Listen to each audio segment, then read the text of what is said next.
I literally just had a look and thought about your AI communication project. And it is the older version. Greg showed me the PDF in English, about 50 page. And as far as I understood, it's an older version of your proposal. And maybe you have changed and updated the plan. What would you like me to start with? The current version of your product or project idea is still very similar to the PDF, right? Because you showed us an older PDF. So yes. Yeah, so if I understood correctly, unication, I hope that's not too much to reveal to the people. I mean, the name, if you don't mind, the name is, we can talk about the name, right? It's not a secret project. Not completely. Not completely. So unication is AI-driven semantic tool to help companies, small businesses, professionals, up to larger businesses to communicate better. Is that how I mean, in one sentence, can you summarize in one sentence? Yeah, Something you like can that? you are much clearer than I am. So it's, you summarize very well what it is about. Yeah. And it is a subscription model. That means people pay a monthly fee in order to enjoy your service. That depends, because in the Indian Ocean, it's a non-profit approach. It's for the benefit of the people. And in the world of art, I hope that you will help me make up my mind. Should I be the greedy one or not? Yeah. Yeah. So with the project proposal I've read, I do have some more concrete questions, but more thinking if you would have done it with the seed round, angel round, ABC round kind of for-profit business model. The typical, I see that you put your education, there's a DBA. So there's a doctorate in business administration. That was something I wanted to do actually very much. But finally, I opted for a regular PhD, which I have submitted and now waiting for the machinery to work. So with a DBA, I have very little experience. I'm more trained from the MBA, kind of, the missionary for hire by the companies. So I do have some more specific questions regarding the business idea in concrete, in terms of numbers, team, user profile, all of this typical business things. But if you want to turn it into a nonprofit, that changes completely. The game changes completely. You know that to come back to a topic that was a little bit tricky the last time we explored things together, the OpenAI started as a non-profit. Yeah. And I then, saw all moved. So I don't want to push you into some kind of embarrassing environment, because I know that you are not so happy with the guys of OpenAI. No, we can talk about it. I'm not sure exactly what you meant, but basically, to my understanding, the OpenAI for me is a kind of an interesting model of a capped corporation when it comes to profit, meaning it cannot go beyond a certain level of profit making, and it's still for the benefit of all. This is my perception. All right. In 2015, when it was created, that was the goal for the benefit of the humankind, and hopefully without being grandiose, I hope that I could achieve the same when it comes to how people can understand each other, human people, I mean, yes. In terms of, I mean, nonprofit, we are right now in the process of registering a nonprofit association in Spain, and every country has a different nonprofit structure. Then, it depends on where you register it, how fast, how big scale you want, depending on how you get the funding. Do you get the government funding? If you do, you need to wait for at least 2 years in continental Europe to get government funding. You don't get it the same minute that you register. So there is a time that you need to wait in order to get it. And with private money, people want to give you money, you get the money, nobody would object, nobody would say anything. So it really depends on how much funding you need, how much funding you're thinking. And in terms of a company, I can tell you there are certain questions, that can be answered in a more complete way, so you can get better funding opportunities, or you can enter funding competitions if you want. There is one called South Summit, is initiated by the IE Business School, my MBA school, together with several venture capitals. I've followed this event closely for the last 10 years, and I see certain kind of opportunities like funding competitions that you can get real money and real visibility and get 5 minutes of fame standing on the stage. So all of that could happen, of course, with more work to pitch the project to the companies and investors. But then if you want nonprofit, really it will be a totally different, like talking about a fish or a bird. Would you want to get a fish or would you want to get a bird? Because they're like not exactly.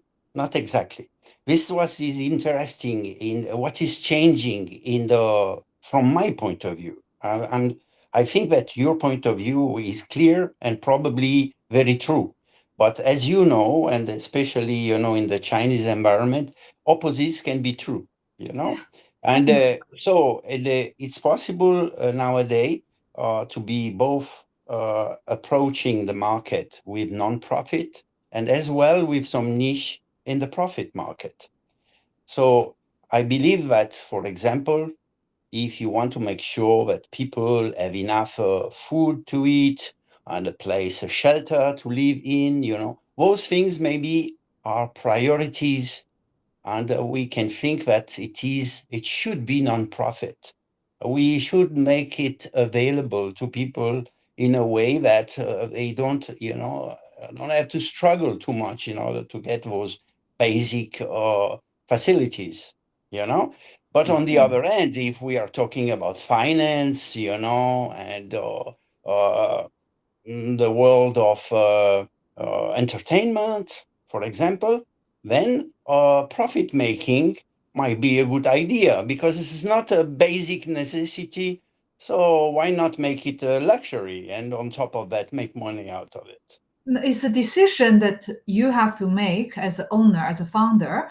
You can make both. It's almost like you want to have a daughter or you want to have a son, or you can have both. You have one daughter, one son. It's not mutually exclusive, but likely you don't have it at once. Well, people have twins, like his brother and sisters, they had it at once, but normally you don't have it exactly simultaneously, right? Normally it's not Rody.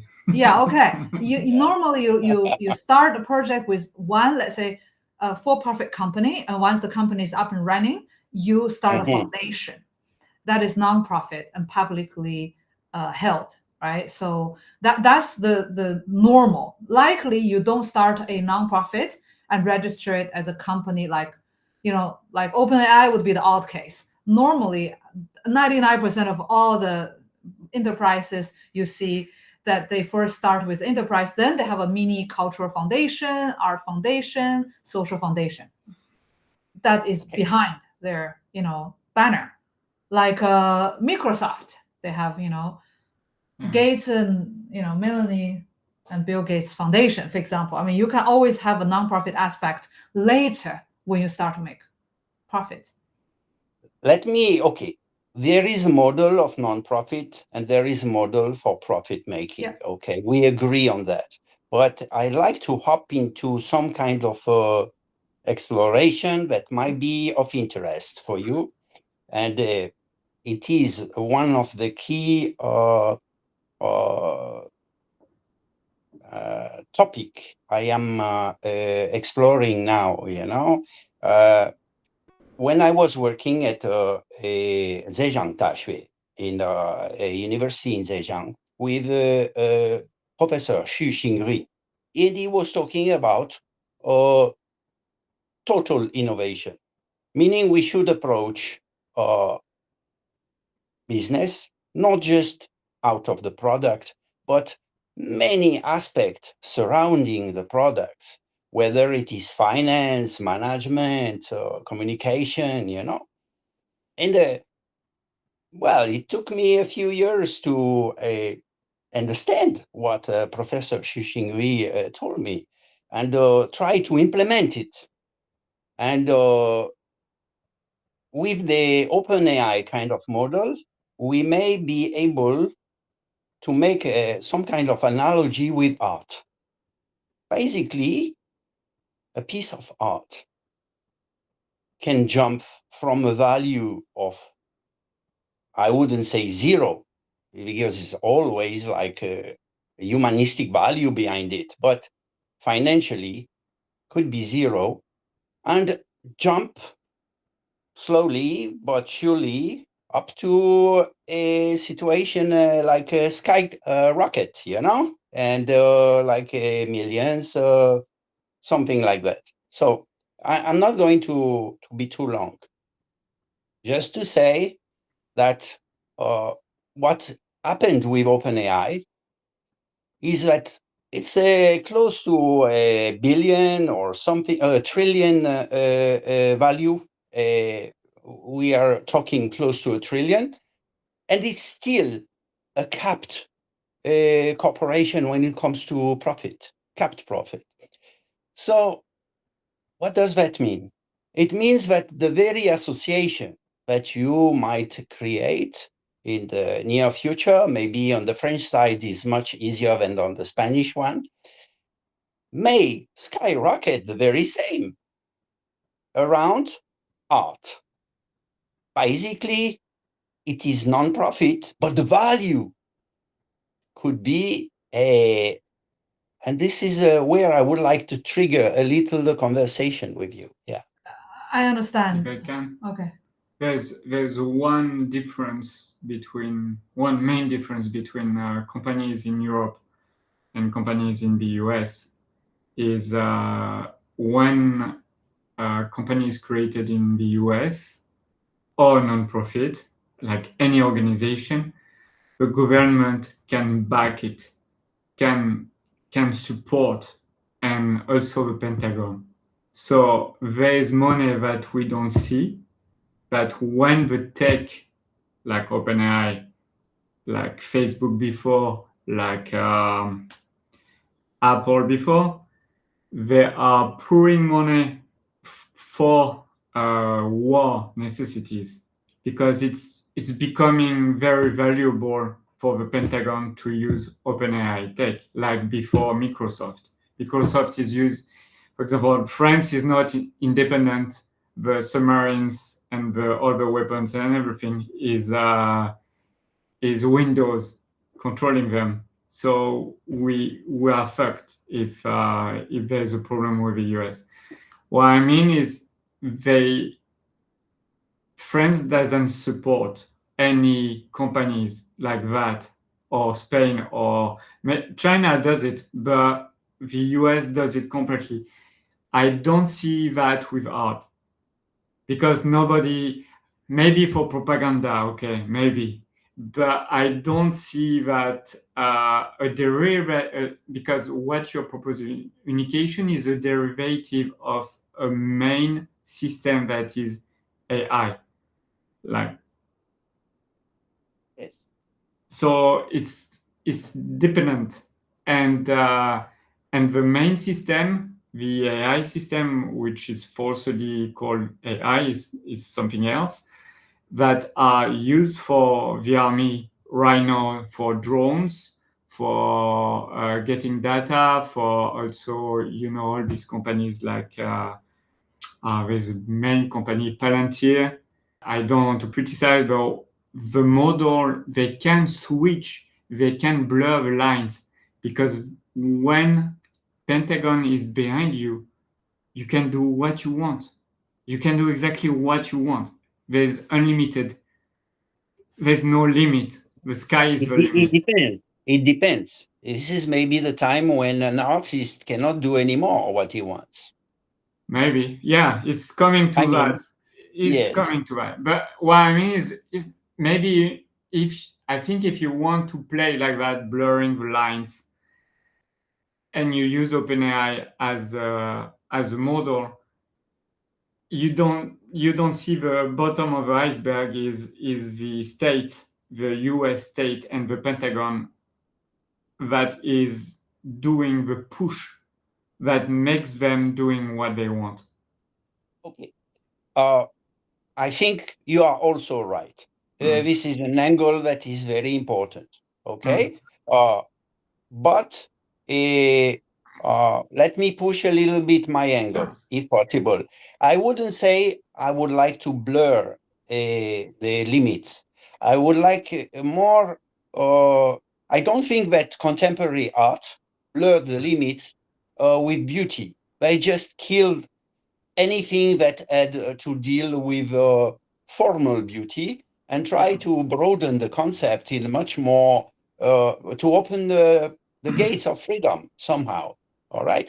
But purist people might say today that somehow beauty was destroyed. Okay.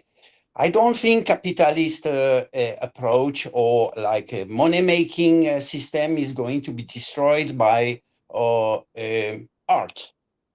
Okay, but I don't think so. But somehow there is a chance that the economy of communication, or more the economy of information, is likely to move to an economy of meaning. Like we were coming from an economy that is the one you were talking more or less about, that is the one of the Pentagon, that is based on product, resources, basic resources, oil. It's the army system somehow. The way I see it, I don't have the truth, but my angle is an economy that is still based on material world. Yeah, it's more like resources, but material resources, and to a certain extent, information. And the information system has been structured somehow onto the material economy, you know? But what about the meaning? And this is where unication is coming in the picture. The meaning is a different kind of value, understanding. So we are not necessarily only circulating information, but maybe nobody understands. But we are circulating information that is not as much important as how much people understand it. And this is when we move to meaning, I believe that art is going to skyrocket in value. Because if there is in this world an object or an artifact or a resource that is meaningful, it is art. You mean visual expression or art? Art in its many different ways. I think the core of it, the way I see it on my angle, is meaning. Meaningful, and especially meaningful when it comes to the artist. Meaning, very subjective and unique. And that's why it's so close to unication.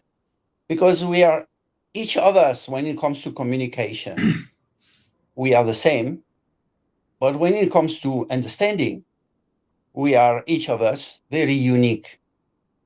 It's just yesterday, I am in Le Port, is a city in Reunion Island where you have a festival of jazz at the moment. And there was this group coming from Toulouse singing and say, nous sommes tous uniques et nous sommes tous pareils. We are all unique and we are all the same. But I think that communication, if I speak the language of the birds, there is this part that is the common meaning of the language that we believe everybody understand, but at the very end, we don't understand the very same. Although we are calling it common circulation of information. So it's a part of and then there is unication, communication. The unication part is each and every of us using the very same words, but with a different meaning. We have a history, personal history, and I think every strike of brush of the artist, that is the painter or, the sculptor or the video maker, is very specific in meaning. Mo is probably very special about how she thinks the message she wants to convey. Although, because of the polysemic value, of the picture and the video, we are in a situation where there are millions of meaning to the very picture and the very meaning of Mo. Something like this, So this is why I am addressing more the unication part of communication. So when initially you were talking about communication, when talking about unication, I believe you're right. It's part of the communication process. Sorry, I monopolized the speech. No, it's a good change. It's good. All right. I have some more concrete, let's say, questions to communicate.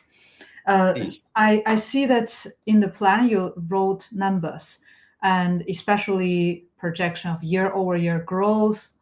And we in business school, we were taught to put numbers. That is something you have to do even if you don't know yet the numbers. Of course, we are not it's a plan. Witches. We are not fortune tellers. We don't know what in the future what will happen, but we put numbers to estimate, because I feel like it's a good opportunity. And with the so today actually one of the initial idea for me is to announce that we have gone to the Madrid government office to register.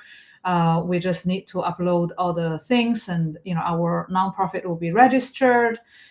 This and that. It's the announcing to the community, and also our artists in the community. Actually, some of them are meeting physically in Milan to do a project together, and another one is right now in our residency, just arrived a couple of hours ago. She's settling in, and in an hour, Greg will be in the train going to Madrid to meet her there. So we have a lot of actually movement, physical movement in the real world organized.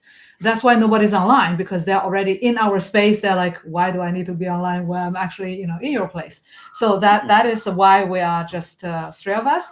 So I will take this as a good opportunity. But of course, if there are certain numbers, I will not read it, because this video can be accessed by other people in the community who missed this talk and want to know more about your project.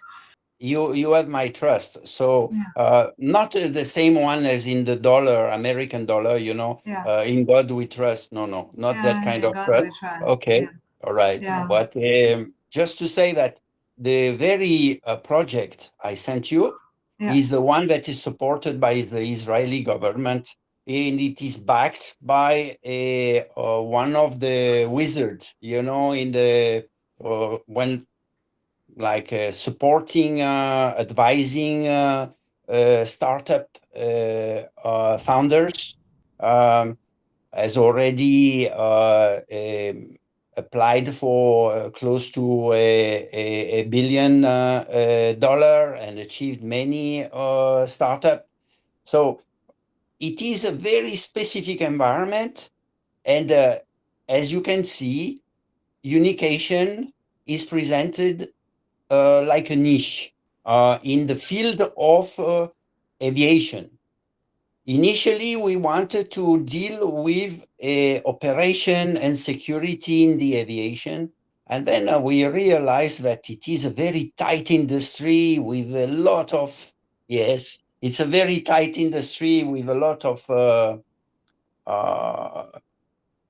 traditions, you know. And so we decided to move toward the training of the operators in operations and security, mostly in airports, right? And this is part of a deal between Tel Aviv and Dubai, right? They are building up plans for cooperation to increase security and the efficiency of operations. Yeah. Now, the main question is, if we deal with a understanding in the real world, as you say, in operations and security in an airport, you can remember your feeling as a traveler in an airport where all the people around you, the professionals, are speaking a very specific jargon of the aviation industry, and you are the only one stuck with your natural language, that is Chinese or English or French, you know. And basically, we're not talking the same language at all. And I have missed many times planes just because I wouldn't expect people to call me first. And second, they have a way to call you. It's kind of very difficult to know that they are actually calling you, you know? It is a kind of environment highly codified, right? Now we move to the not as real world of education. How to educate people, or like the pilot, the guy who is working behind the counter, and obviously the guy like me, you know, how can I be trained to deal with the aviation industry, you know, and be able to enjoy myself, right? And this is when we arrive to training and education being like a specific niche in a very specific industry. How to make sure that all those people with different backgrounds are sure, almost 100%, that they are talking about the same thing, to avoid one main threat in the aviation industry, main threat, mistakes. So to make it a precise example and to switch into art, we speak about the sophistication, the technical sophistication of the language, and for example, in art, if I cross someone in the street and I say curation, he won't understand. So because I have a specific language, and it's called jargon, I think it's the same in English. Jargon. Jargon. Yeah. And this is something to avoid when you want to communicate to normal people, not people from your niche. It's also a way in contemporary art to push them away, like to filter them away. The gatekeepers are using that. But so basically, it would be choosing, like curation is choosing, philosophically choosing, and aesthetically. To make it simple, it would be a word by word translation, like not to say curation, but to translate in another set of words so people can understand. I would use the word handpick. It would translate like language translation, but it's jargon translation to basic vocabulary. That would be the world of translation, but not the world of communication. So Unication is give me doing an something example. different. Unication, for example, when we have like a format that we call a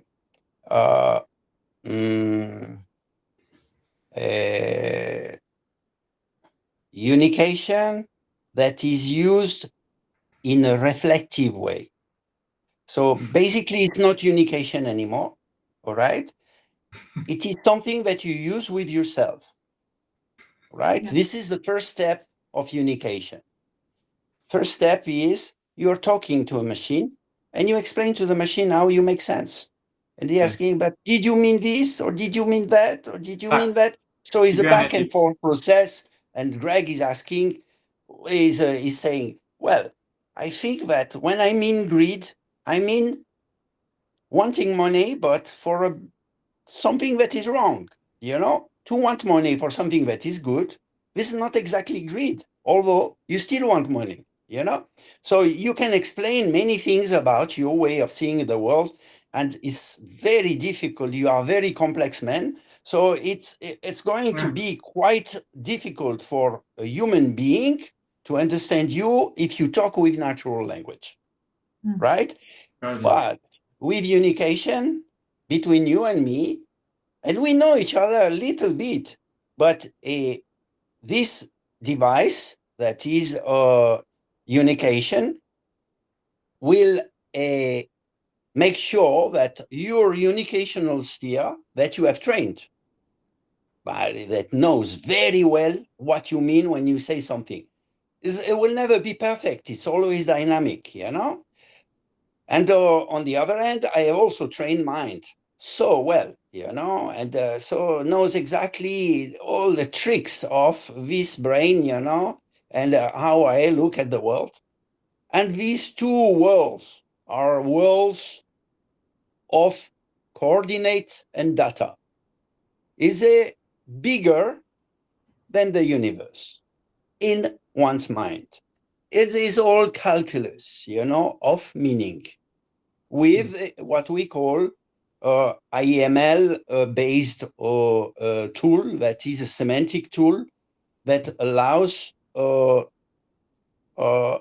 very precise coding of meaning, right? Is the information economy meta language. It's very specific. Instead of having the language that is tackled by generative AI, that is a kind of AI that makes a coherent, probabilistic approach of what you mean, you would be, Greg, the one controlling 100% what you mean, right? And I am, on my hand, the one controlling 100% what I mean.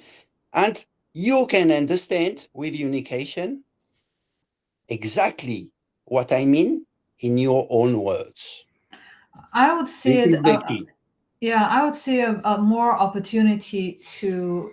I mean, if I were to use this tool and market it, I would market it to couple therapy. Yeah, that's what Why you my laugh? girlfriend told me. It's very Yeah, serious. Marion, really, she was very much into. Oh, you should use that, but not for us. Yeah, she actually, it's not a good idea. If it's Mo, I would say it's the only time where I'm going to say something against what you say, because I know that it's not very easy to criticize something. It's not a good idea for one reason. It's because understanding does not mean accept. And in Chinese, maybe you have many different words about that. That is much more there are more chance to express oneself than in French, or than maybe in English. But the very thing about unication is to convey exactly what people mean, but without any goal that one person believes the same thing after. You don't want to convince anybody. You only I don't want want to convince to make him. sure that people understand what you mean in your own way of thinking. You understand, okay, this is what they mean, and you can keep what you think, you know. And I think when a couple is talking together, their main goal is to get along. It's not necessarily to understand each other. That's why. Well, that's why there's high divorce rate. Yeah, I Because think. they just try to put mud on top and then don't see what's behind. Yeah, right? but if I follow your idea, and in that very niche, I am working with a friend in Paris, and she's an advisor for a company, you know, in management, and she's working one-to-one sometimes with some managers, you know. It looks a little bit like counseling, you know. And I think the very niche that you are talking about would be very useful, but only for the professional to understand husband and wife, you know, but they should not understand better each other. But the professional should understand each of them and see how she could help or Yeah. he could help, you know. Yeah. But maybe if we can start something for a couple. Yeah, oh, sorry. If we can start something for couples, I think it would be. You can think about the concept, and we will be following you. No, I said couple counseling. I was particularly thinking about a professional in between counseling. It's not couple fight or couple try to convince each other. I was thinking a professional. And today there are a lot of BS couple counseling. This kind of on social media, there are a lot of like how to get your man back. This type of very trending. So I was inspired by that. Of course, it was a joke. Just for the sake of talking is yeah. No, I was kind of joking, of course. Yeah. But for art, the problem for artists is not to make the world understand his subjective idea of the art. The goal is to filter only the high net worth individuals would look at the art and talk to the artist.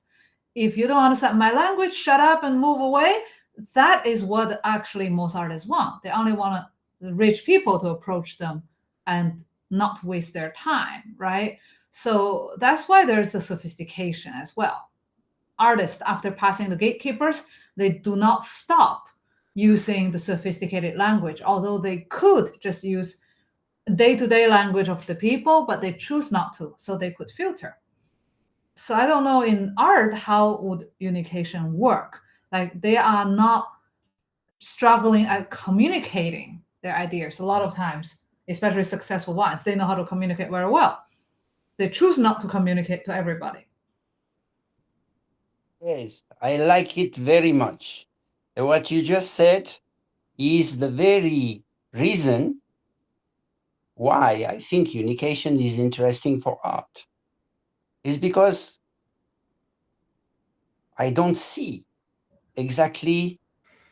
I see somehow that understanding is very important in art, although I'm not sure how unication could help. And this is a research and development topic, and very artistic and creative. I'm not asking you guys to say, hey, please, what do you think about unication and art? Because I have the answer. On the contrary, I have no answers. So I would say, and I am very curious about art, and I feel somehow that maybe the longing of an artist is to be understood. whatever medium that artist is using, not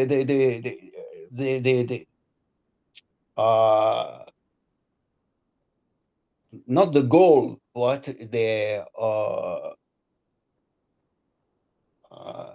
urge to communicate and to share something is important. It depends on their exit plan. So for every angel investor, for every venture capitalist, when they invest $1 in a company, what they are thinking is, what's my exit plan? Is that one day if I sell it, how much am I getting? Right? They are never going to think they're going to hold on to the shares forever, for the eternity, for 3 generations, 300 years. They are thinking, in 20 years, or in 10 years, if I sell it, how much more I'll be making, right? Or how much impact I will be having, or whatever motive they are, but they are thinking about already an exit plan when they enter. And that said, I'm just trying to say, for an artist, if they invest in the effort and money and their time to communicate what is their so-called exit plan, what they want to get out of doing this, right? Maybe a man chasing a girlfriend want to get married and have children with her. Maybe a woman wants to have, a shoulder to lean on and better resources, right? Material resources. Everybody gets what they're trying to get, what they want. And luckily, everybody wants different things so that they can all, in theory, get what they want, right? So for artists, let's assume that he or she wants to be understood. But by being understood, what does she get from it? Does she sell? But the people who understood her might not buy her art. So she wants to be sold. If her being sold is the objective, why understanding the artist is even in the parameter? Because being sold and being understood are two different things, like getting married and stay married, or understanding your partner. I recognize your very sharp mind. Yeah, I remembered not enough of it, but some of it I could remember. I think somehow maybe it is a good time, and you tell me if it is not, to say that last time we had a conversation, and we had a few of them, but the one that struck me was about, let's say, capitalistic approach of art. You could sell it and create it like a soap. I had the chance to be an export manager for L'Oreal for many years. So to talk to somebody like me about selling soap was very meaningful. Maybe you didn't know at that time, but to me, I told myself, oh, so that means that doing, selling art like my mother or selling soap is the same. I mean, I should be very proud of myself. But thinking well about it, I think that your approach, maybe, I respect you so much that I say, really, I underline twice, at least, maybe. Don't you think that it is possible that your approach has been affected by communism? And communist approach somehow is very fierce toward art as a social phenomenon, although I think it can be very individual, but let's call it social to make it easy. This social phenomenon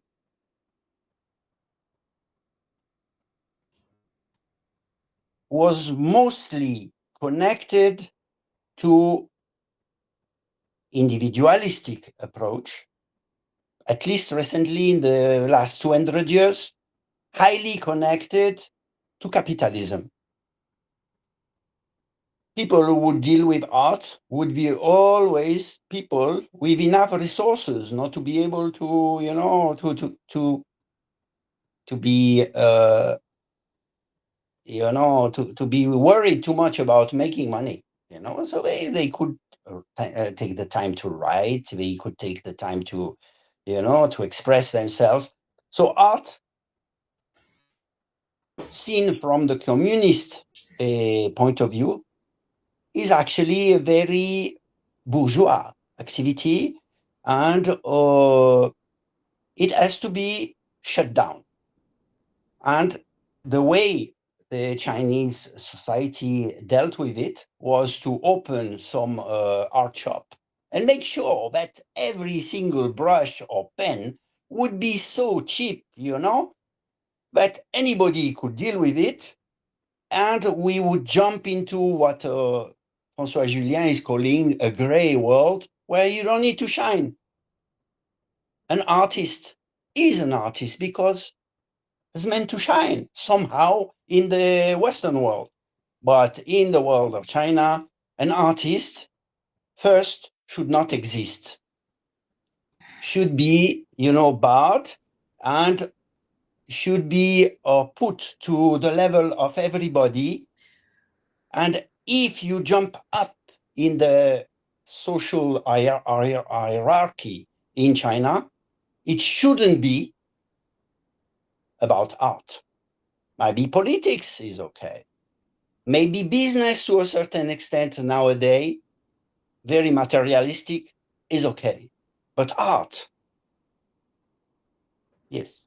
So I don't have you remember the Vaseline kind of speech you have? Vaseline lubrication. So I will be just straightforward, but you can imagine I will say all the politeness before. And fill the gap here, ChatGPT. Communicate this idea.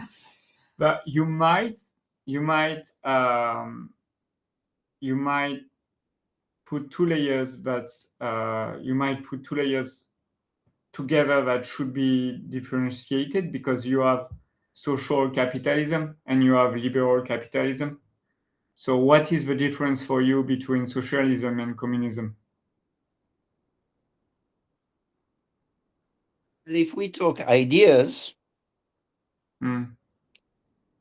they all look for something humanistic.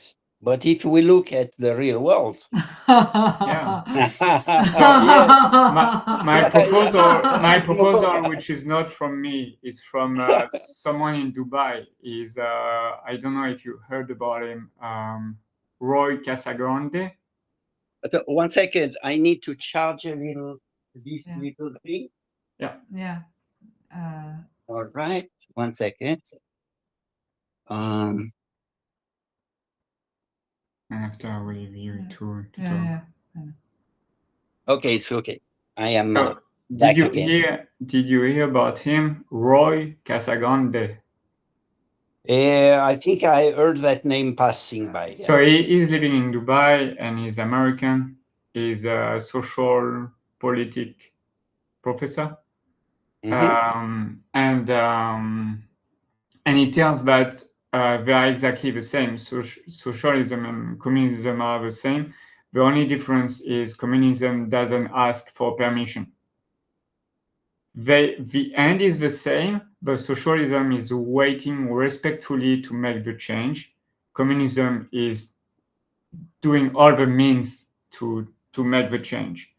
So the goal, the ultimate goal is the same.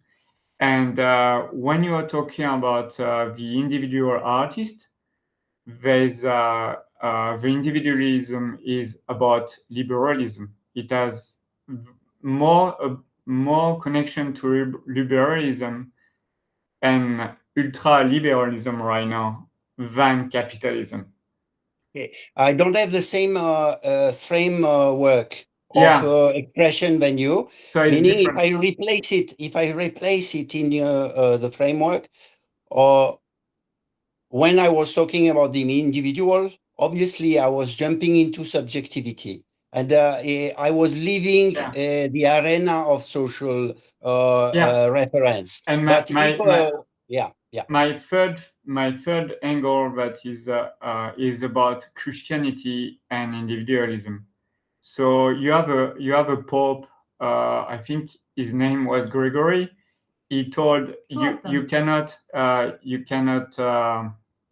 reproduce with your own family. So the Vatican told that, so the nobility couldn't keep their money inside. It was, I think, 14th, 16th century. I don't have a date. So What this a dreadful effect. Yeah. And the effect. So I have a date. In fact, is the end of what we call the medieval time and the start of colonization. So it triggered colonization because the nobility couldn't stay where they are. So they started to go away and to try to populate, to reproduce with the others. And that's the only, there's a biological or social studies about that. The only population in the world doing that are the white Christians. The only. We really did colonization because we couldn't reproduce with our own incest behaviors was in early church was completely accepted, but then the church thought, okay, we want the money, so when you die you cannot keep it within. So then not Marco Polo, but Christopher Colombo and all of that is all because one of the biggest origin is because of that. And the individualism is born from that, Christianity. Let's see. And the Chinese, they have more, the concept of harmony, of all these things. They never really colonized, and they don't have this mindset. And I think that's also a third parameter that makes them not understand the individualism as an artist so powerful. More than, I would say, Christianity first, the first step. Second step, liberalism. So Margaret Thatcher, all of that. And the third, maybe your argument is the least influential, is communism, which is aggressive way to do socialism, because people, they didn't the revolution of a Bolshevik, proletarian, the people, the origin of the term proletarian. Sure. So is Roman, is the people proletarian in the first republic of the Roman, before it was an empire. The proletariat was, the meaning is the people used for reproduction. That's all. Mhm. They didn't have any right just to reproduce. So why I'm maybe I'm a bit divergent on that, but what I mean is very complex, and to simplify it to the communism might be making capitalism against communism against the artist. And I don't think that. I think communism is really the aggressivity, like I would say, when you had the nationalist socialist, like Nazi, okay, is a national socialist.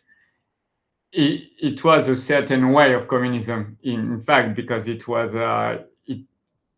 it's not accepted that way to say that, but it was very extreme, Hitler, what he did. But you had at that moment, during this moment of crisis, you have technically one of the best artists. No, they are deleted from the they are cancelled from the art history books. From the art history, but you can see their work. if there's one sculpture is making portraits of course, it's the aesthetic of the Nazism, but technically, just the technique and the power of it is so good. Like if you would see as once you do like 5 years like me, and you see, okay, even I work my lifetime, I won't be able to do what it does. And during communism, you had very talented artists in Russia. Socialist realism art. You had very good. In China as well. So it's all to make it complicated. And one more layer is, I think Walt Disney and all these companies, Netflix, they understood visual expression as art, and they know quantity matters more than quality. And if you want to have a meaning and to change something and to be understood, you have to group people together under one umbrella and to go one direction and to produce in one direction. This is capitalism. And it's all Hollywood is influencing even Europe today. So my thought would be to make artists see that they are wrongly individualistic and doesn't make them good as individuals, because there's individuality and individualism that are the versus. So you can be good as individual, but what is the definition of being good individual? Is to be good in a society. Because your link with others make you self, so you are a good individual. So what I say to artists is, think about the others, try not to have a boss that is dictates you without you understanding and gather you in a one direction, and you produce content that influence people and you don't understand, like people working for Walt Disney. I had a friend working for Walt Disney from my same school. He got finished after 25, 28 because they just contract them when you have the most creativity, and then they throw you. And if artists, they could think about making a network by themselves and doing a collaboration work, they would be way more powerful. But the Christianity and I finish here, the Christianity and the liberal, ultra liberal, make us not connecting with anyone and just trying to crush the competition. That makes them really weak in society. They can be crushed by Instagram. They can be crushed by companies, like, because they are just working individuality without any connection. The easy, when you have an enemy, you just split them in different. You divide and then you eliminate. It's what is becoming to the art system. They are very powerful artists if they would be together. I think I understand quite well what you are saying. Also, I can see we are talking mostly about business model somehow, and what I'd like to ask you is, okay, agree with the business model and research and development, and try to have innovation when it comes to the business model, tackling it from the very essence and the history of art. Okay, so we know the in and out. We can know even better the in and out of art, and see how we can structure a business model that makes sense. But now, what would you say would be the effect of moving from a communication or information economy to another layer, meaning As we have seen, the goods, the resources-based economy, resources-based economy was not completely erased by the communication or information economy. Yeah.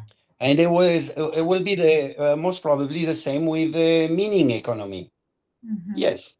Yeah. Meaning economy. Yeah, the meaning economy is going to be another layer. So my question is, how do you see it affecting art when it comes to somehow the business model, but also how art may get its very value? You know, in a world where there is no need for oil, well, people may play with it, and say, oh, this is sticky, and try to get rid of it, okay? But in a world where we need that for energy, although it is very polluting, it is still a very important resource in the world. Art, from my point of view, has not yet begun to be a very important resource. So we're still buying it very cheap, and very soon be able to sell it very high, because we can still buy it very cheap. And Speculation. yeah, and my point of view is we can buy it very cheap because it's part of the information economy. But when we move to the meaning economy, maybe it's going to gain so much value, because I still believe that meaning is one of the very important core quality of art. That's my hypothesis. With this hypothesis of meaning being important, Sorry, I have to pack because I he has get a the train to Madrid. So you Sure, out, yes. out. Yeah, going to the real world. Thank you, but Okay. Yeah. I hear you, okay? Yeah, he's packing All his bag, right. so Thank he you. hears you, and he hears me as And well, thank you for coming. which is not the Yeah. part that he likes hearing me. Yes, we love hearing you. Come on. So with the meaning economy, I like the idea. So it's almost like the fan economy, where certain entertainers, they are their own brand. You know, like the bubble bath girl who sold the bubble bath water for like, $50 per jar, and then she got Instagram fame, and there are a lot of kind of K-pop singers who are becoming themselves, their names becoming brands, enterprises can compete against Louis Vuitton. Okay, so they're like huge. So meaning, yes, meaning is just one step after the fan economy I see. This is how I understand the meaning economy. But most of the important meanings are controlled by the state. Wait. When I say the meaning economy, maybe we should not project on it too much of the information economy. Meaning can only exist between two people alive. Meaning is about being understood. Yeah. So it cannot, meaning cannot be there and mean something without somebody understanding it. Yeah. Basically, I know. if you are talking to a machine or a machine is talking to you, no meaning. The meaning is not there because the meaning basically, maybe you can look into it more and you can come up with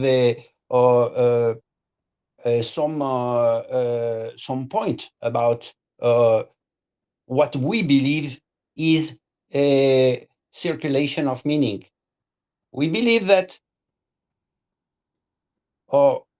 we cannot have meaning circulating between a machine and a human being. Why? Because there is part of the process where there is no understanding, which is on the side of the machine. You see? So there must be two persons being able to understand in order to have meaning circulation. So Yeah. in an economy of meaning is not a, I would say, the same as, although there is a layer about meaning that is communication and information, the very layer of meaning and the value of meaning is about two persons being able to understand each other. What I mean, like this kind of fan economy, is when they are trying to do a very individual or projected individual link between the fan and the star. It's not like in the past where there is TV star, the TV star don't know the fan. But in this fan economy, they are very intimate. You know the fan by name. You go to the fan club, and then you meet them, shake their hands. And in K-pop, there is even a routine where you shake hands and stare into a person's eye for, let's say, 7 seconds. And there is like a schedule. How many fans, how many, let's say, stars, and then how many interactions. And it's all scheduled like a choreography. So it's not like old style, Michael Jackson doesn't know you and you never went to see him. But the K-pop kind of fan economy is really based on the intimate link, so that they are more loyal fans. So that's like, so Mo, if I may, you are pointing toward the information economy, where there is a link potentially that is already showing the way toward the meaning economy. Yeah. So does it make sense? Yes, that's the closest thing I can imagine. And Yes. if you say yes, it will not replace. Of course, today there are different kind of money making model, but prostitution still exists, like 5,000 years ago, right? So the old style likely will not be wiped out. New models always emerge, for better or for worse. Yes, that I agree. And meaning, we are longing for meaning. We are longing for connection.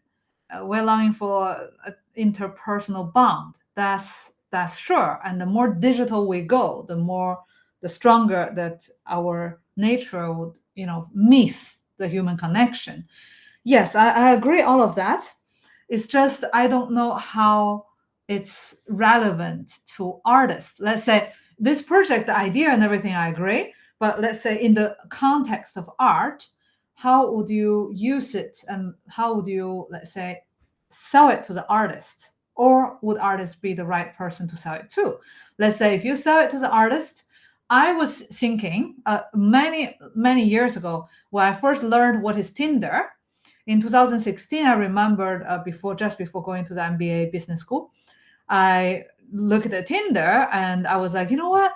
I really want a Tinder app for artists, where they can have their collectors or other fellow artists swipe left and right to match their art with their other people's taste, and comment and send private messages saying, I love your art, let's meet.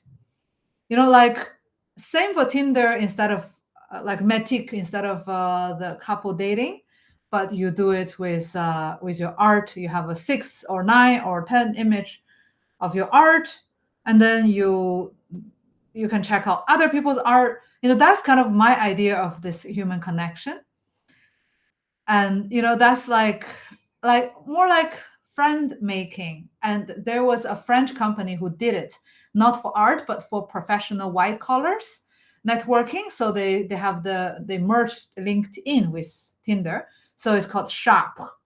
And it's like a sharp mind, but sharp with the R in the end, like Sharp, like that. And it's a French company, if I'm not wrong. I installed it for a bit just to test, and I see some interesting people, like all professionals, like computer scientists, mid-level management, or the big force clerk. Yeah, basically all those people with higher education and professional job, and mainly women. And it's quite interesting, this kind of different apps. But how would a communication oriented app help artists make meaningful connection? that is the question, right? The application, we're not even talking about the idea, the market and everything. We know that there is a market, we know the idea is good, but the landing of the products. I think the basic unit is two persons talking together, being sure, almost sure, that they have understood each other after interacting.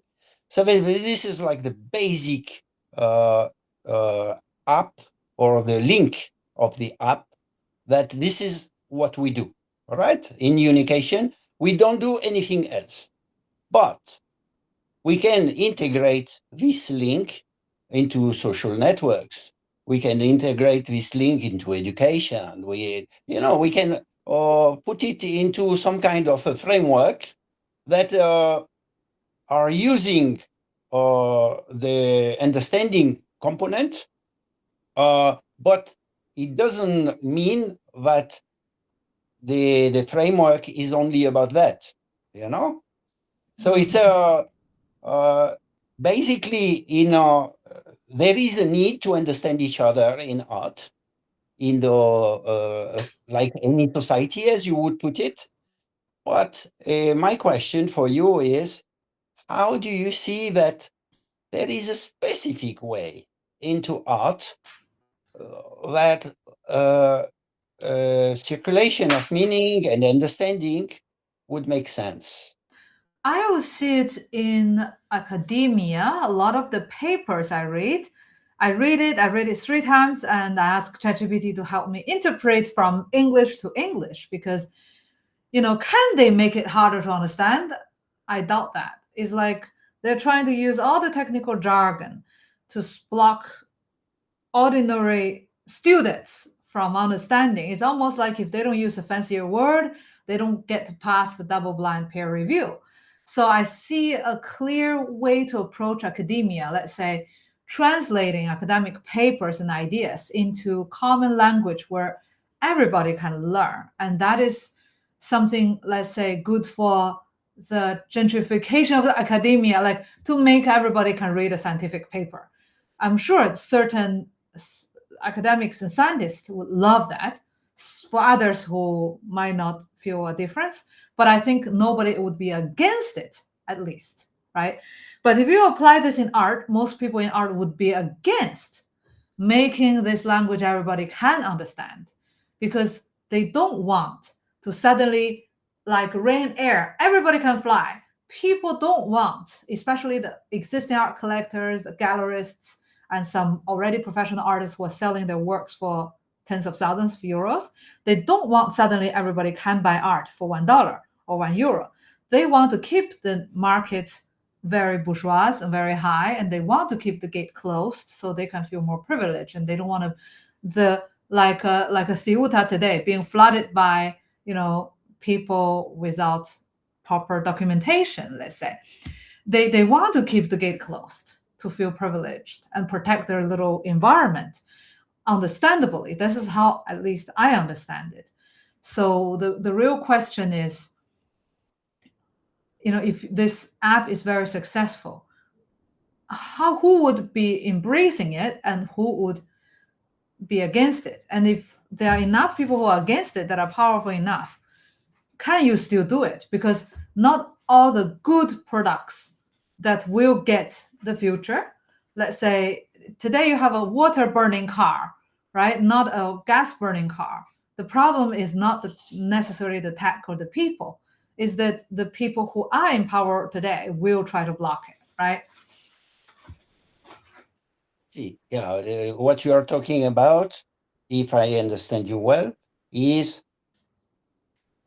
the arena of competition, the set of rules is not so fair, although we can get to know it and we can see the in and out and the kind of training that you have, and is good enough to navigate in that business arena, something like that. When some people, they don't have necessarily the degree you have and the knowledge you have of the environment, but let's say that the art industry maybe is specific and somehow maybe a bit more complex. I am not so sure that a soap and a piece of art, an artifact, is exactly the same.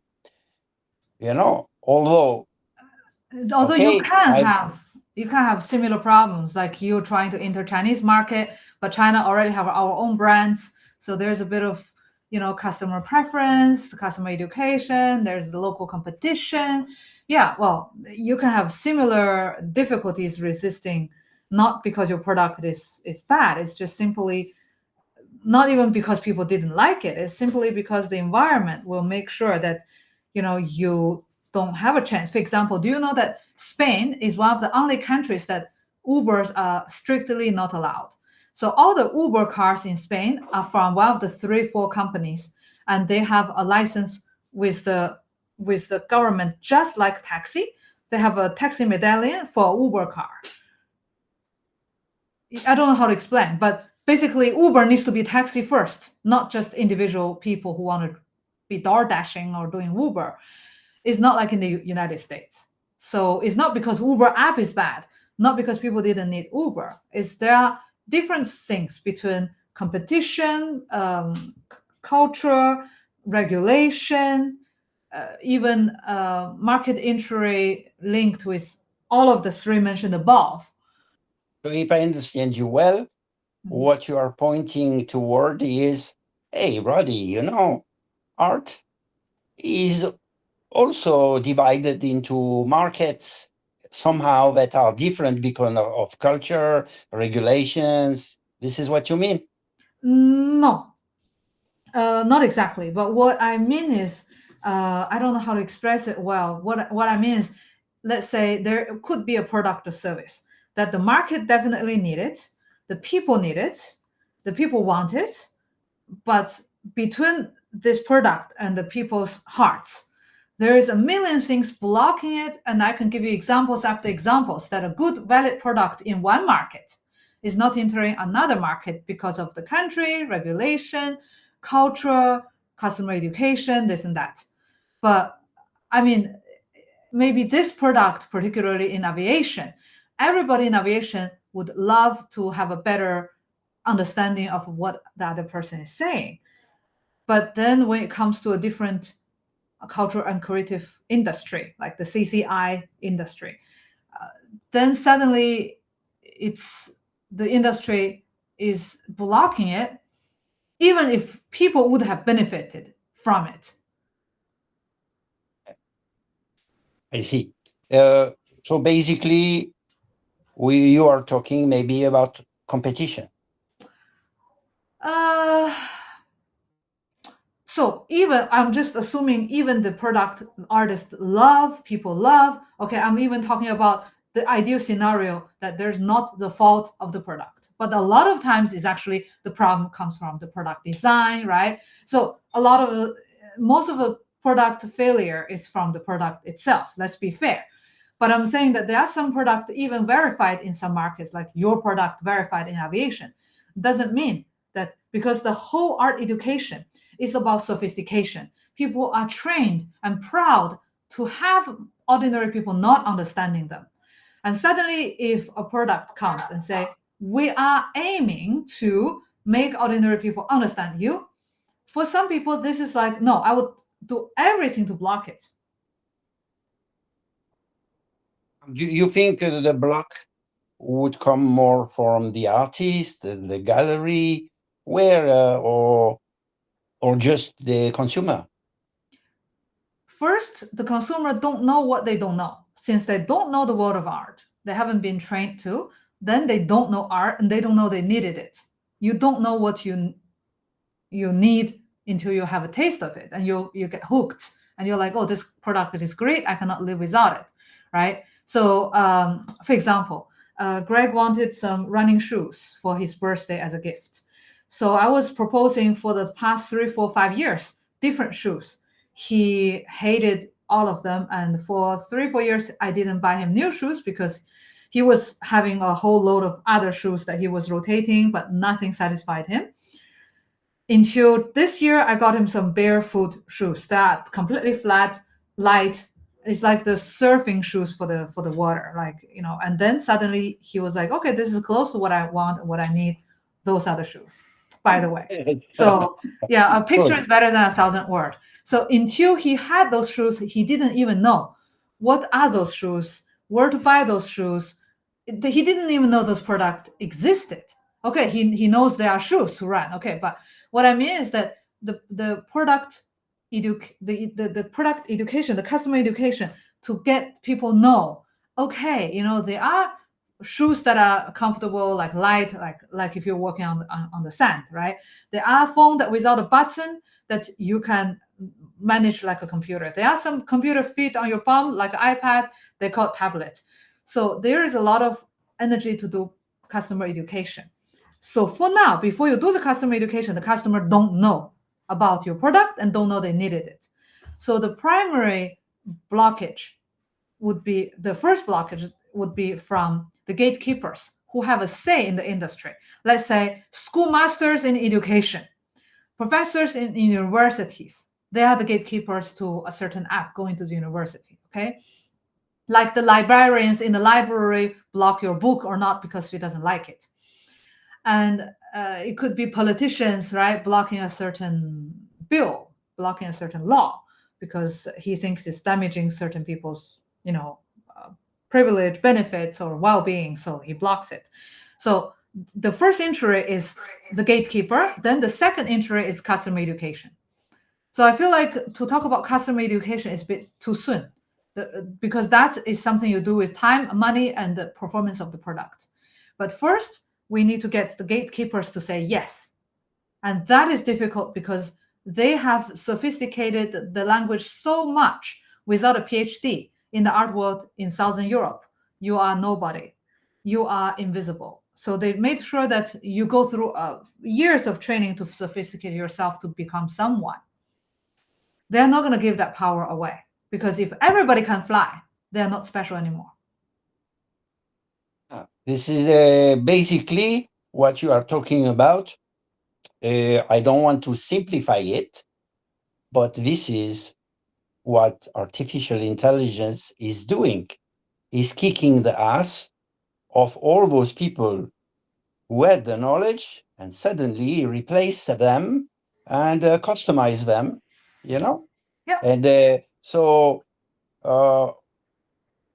what is going to be the effect of not only artificial intelligence generative, but semantic AI, when somehow not only the artificial intelligence will be able to make all the information available in such a format that anybody can understand it first. And then second is making sure that when people talk about it together, they understand each other. Basically, the middle person, like the gallerist, the art critic, The curator. and even the artist somehow will not be in a position to compete. And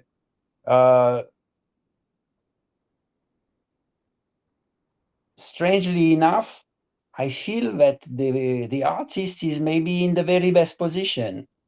Why? Because what makes them unique is obvious. Each and every artist somehow, I don't know if this is a tradition, but is historically unique. You know, we tend to cultivate that idea that the artist is a unique person, you know? We tend to mythify it as well, but mostly they are unique in a very mediocre way. Yeah, and that makes me think that maybe this is where the value of art is lying, and it is still cheap because the economy of meaning is just at the very beginning. So we buy it very cheap now, and if we can somehow control it in a fair way and ethical way, we can make a lot of money out of it when it comes listen to what you said. Listen what you said. Ethical way, and then make a lot of money out of it. It's almost like I mean, don't be too communist, please. Yeah, it's possible. Yeah. Money. Yes. Sorry, I need the keys Please. to Madrid. The locale? No, the keys to the apartment. You have.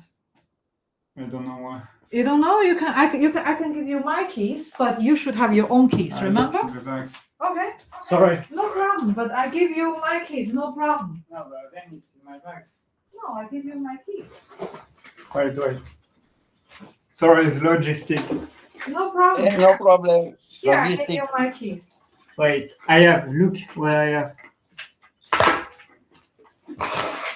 Oh, no, that's not the I know. Okay, take this. Sure. Sure, please, go ahead. Okay, thank you. Then you say I go? Yeah. Because I need to Yeah, go. okay. Those are all the keys. The local keys on the table. You will not miss it. Okay. Okay? Kiss. And yeah, I received your message about you coming to in September. Your possible coming. So you just talk with more about it. I'm the logistic person. Okay. You're welcome. You have everything, no? Okay. Okay.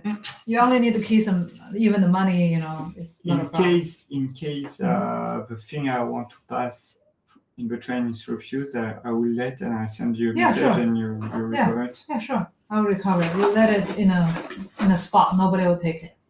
Okay. Nobody will refuse you. Bye-bye. You look so innocent. See you soon. Yes, man. Take care. Yeah. So where we were talking about the artist being so special. I don't think artists are that special. We can make them more special. But okay, I don't want to argue about the question of making money and ethics. Yeah. Somehow it's a very tricky question. Yeah. Idealistically, maybe there are some theoretical way to build a bridge between the two. But in reality, okay, I would follow you 100%. It's a trick that is not easy to solve if anybody wants to solve it, right? So I think it is not necessarily where we should dig in order to find ways to explore art and unication. But maybe there is something close enough to economy and to business and money somehow that can allow a better bridge between art and money. It is not art and money, but I would say yes, ethics and money. It is value. Could you get at peace with the word value? More than money. Yeah, value is a very Christian idea, by the way. Okay. In Spanish, it's valor. It is like valor. Yeah, that is basically it's fully, Roman Catholic, Judeo-Christian. We don't have the same idea. Even if you look at etymology, you see that it comes from like the Christian value, like value of the pride that you stand and your relation with God, all of that. I'm okay with the word value. Even I'm okay with the word money, and if you make a lot of money with ethics, I'm also okay with that. But but I mean, you're not so okay about the connection between money and ethics. no, I'm okay. But the thing is that there is a priority. It's like I'm not gonna ask to marry a man who is 1 meter 83, who is rich and funny and Caucasian, which is would be my childhood preferred model. But then, 171 is fine, a little tan is fine. Like a lot of times there is a theory, there is the ideal, there is a reality. So I constantly give myself reality checks, right? So reality checks is you look in the mirror, you look at the real world, you're like, okay, this is what I'm dealing with, right? So if you want to blend art with value, with the algorithm, with the app and everything, I could see a good entry is that you marketed it as a professional tool for gallerists, for curators, for museum like managers who decide which piece to collect. Those people, if you can convince those people to use an app, for example, there is one app called Art Logic, and they market as #1 app, logistic app for artists and gallerists and museums, to say which piece of art, like an inventory, but for art. That is okay. That is a very popular app. I've seen them everywhere in art fairs. People use it. I know people talk about it. Fine. So the niche is very small. They have a very small number of target audience, and soon they reach their ceiling because there are only so many galleries, only so many museums, and only so many selling artists who can afford it, right? So quickly they saturate their market. But it's okay. After they can use the same app, they do a furniture logic, then they do animal logic for pet stores. I could imagine the same kind of technology can be used for many different industries. There is a wide range of application. They just have to market it differently. Like the soap for hair, the soap for body, the soap for face actually could be the same product. You change a little bit the color, you pack it. Matter of segmentation. Yeah, you segment your market, and you have a unique value proposition for each one. You have the SWOT analysis for each product, whatnot. You just product line up. So I would imagine that there could be a lineup that is targeted at the professionals in art, and if you could target at them, they are the paying customers, they have the money, they have the fund. If they embrace it, then it's easier to make a mini version of it for the general public. Does that mean that you connect immediately art with museums? Or can we get away with murder without museums? I mean, when I was in Dubai, at the very same time I was there for aviation industry conference, I was also invited to museum, the World Museum organization, ICOM, And so I presented the paper there and the product, and I was one of the person selected for the pitch for our startup in that environment. It was not the very best experience, but one thing I've learned is that museum industry is highly creative and very tech prone, meaning there are so many apps and new devices, virtual museums, and wow, it was amazing.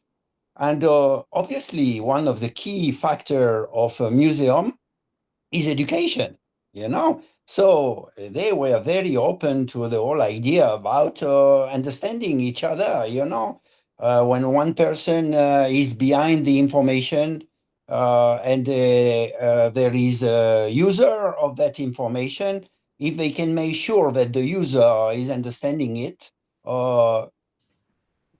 they would be very happy with it. but I'm not so sure it is about art. This is, Yeah. I feel that the museum is still like a kind of framework that is very broad, can apply to so many things. I understand very well why you would try to address that industry, because obviously, as you said, there is the money, there is the structure, and they include art. Although I would try to challenge you a little bit more by asking you, and still, don't you think we can get more precise, more tailored, more and perhaps even more successful if we deal directly with what makes art special? Well, the thing is, deep down, I don't think art is special. Do It's you mean almost like, it is? Yeah, I know that. Like a few years ago, you even compared art to soap. yeah, And so I had the chance to travel with that idea for so many years, and telling me, oh, Mo is thinking that, yeah, okay, I shouldn't care, you know. But, I grew up in an art family, as you know, yeah. and I still feel that although maybe art is not so special, let me agree with you, the artist is special, I would say. Meaning it's a special breed, the artist. If we make a distinction between human beings, Mhm. maybe the artist is more special than art is. Yeah, well, the artist as a lifestyle, as a personality, as a group of people, yes, they are more spread out. So you have artists who are very rich, who are very poor, who work with a big workshop, who work with nothing. You have one we work with traditional method with 1,000-year history, the one with new media. You have a wider range of behaviors, personalities, and way of working. So they are in a way more eccentric, more irregular, more differentiated, and I don't know more word to use to say that they are the odd ones out. They're the black sheeps of the herd. But I don't think they are special as. For me, special is you have a genetic deficiency and you need to go to the Special Olympics. That is a special. That is called the special needs. Special, I feel like, is what Okay. you are born, is a condition that you are born. Maybe you're Okay, like I a see. Spider-Man, or I mean, more like I a, see, I see. Yeah, yeah. for me, special Uh, is an innate condition. If you okay. choose to be So, special, okay. All no, right. it's a choice. It's a choice that you defy the norms.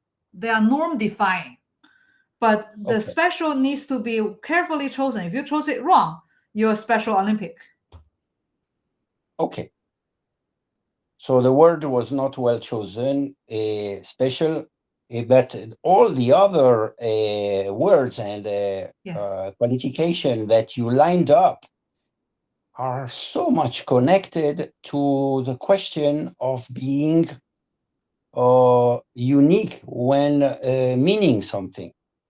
Maybe the artist, for some reason, is connected to the sphere of meaning in a way that is different, or can even be highly differentiated compared to, quote unquote, the other people in the population.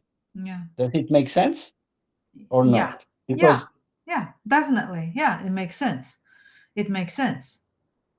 so if it makes sense, does that mean that when developing unication in the niche of quote unquote art, let's jump out of art and let's jump rather in the pool of artists and develop unication in the niche of artist rather than art.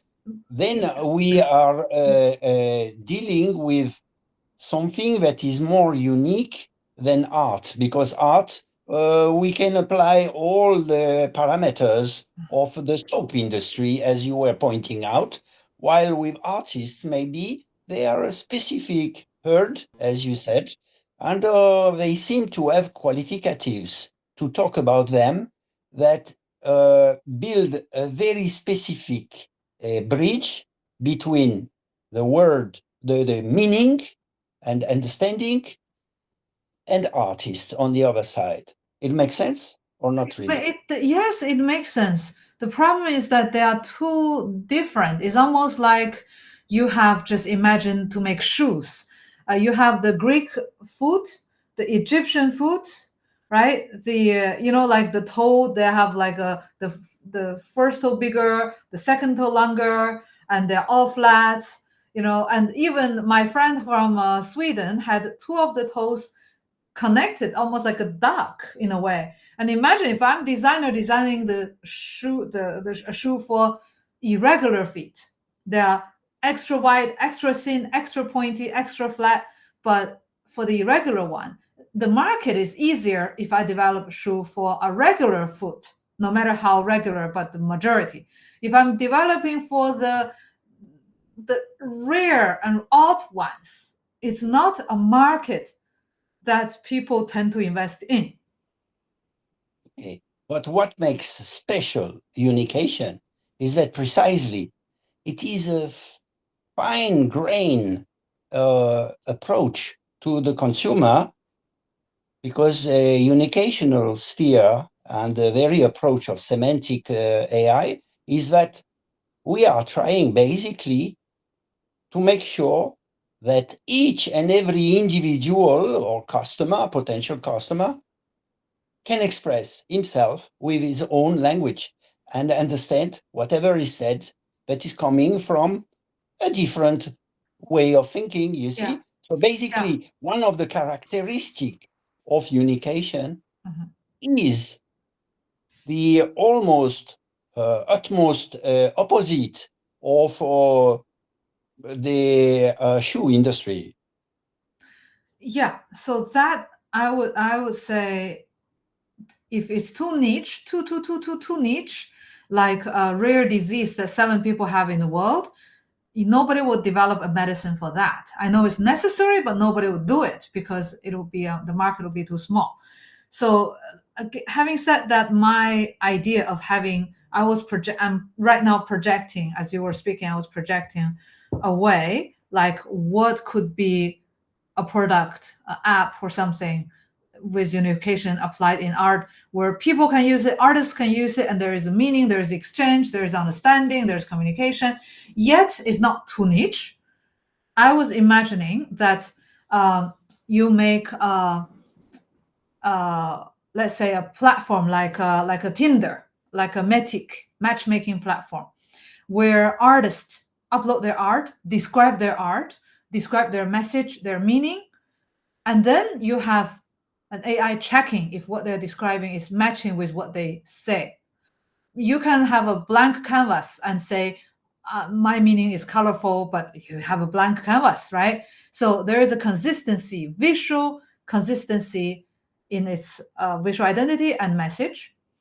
And then you have the customer describing what kind of art they would like to buy or download or like and share. For example, they say, I'm looking for an artist who is Oriental with a Eastern mythic style with a bit tradition, but yet still modern. It has to reflect today's, life in a certain society. And I like it abstract. I like it, figurative. I like urban art, like describe. And then there is a curation of artists recommended to the customer. So the customer can learn about the artist, can follow the artist, can imagine. It's like a social media plugin, let's say, for Facebook, for Instagram, for whatever, right? And you describe, it's an app within an app, you describe what kind of art you want. Then they can recommend artists live or dead. It could be Picasso I was looking all along, right? So I would imagine this kind of searching for an artist or a collection, a body of work. And normally it's a consistent body of work, not just one artist, one art, like likely it's a collection. Yeah. Interesting. Yeah. So your vision, if I understand well, is you would have gone right away to museums because the market is large, maybe larger than the market of art specifically. Do you mean that? Or do you feel that even in art today, although it is a market that is mostly segmented for the upper class, we can think, and at some point, if it is true that artifacts in art are the same as soap, we could very well, and I think this is something we discussed a little bit a few years ago, we could well see a segmentation that is not existing yet, that is a supermarket of art, or meaning that there is not yet, although it is already existing somehow in China. I remember in Shenzhen, there is one part where they paint so many that are real painting, but it becomes very cheap because they make paintings the whole day, it's almost like an industry, Yeah. You have workers who paint days and nights. Factory. Yeah, I don't remember the name of the place, but it's on on the west. Yeah, on the west part of Shenzhen, and so basically,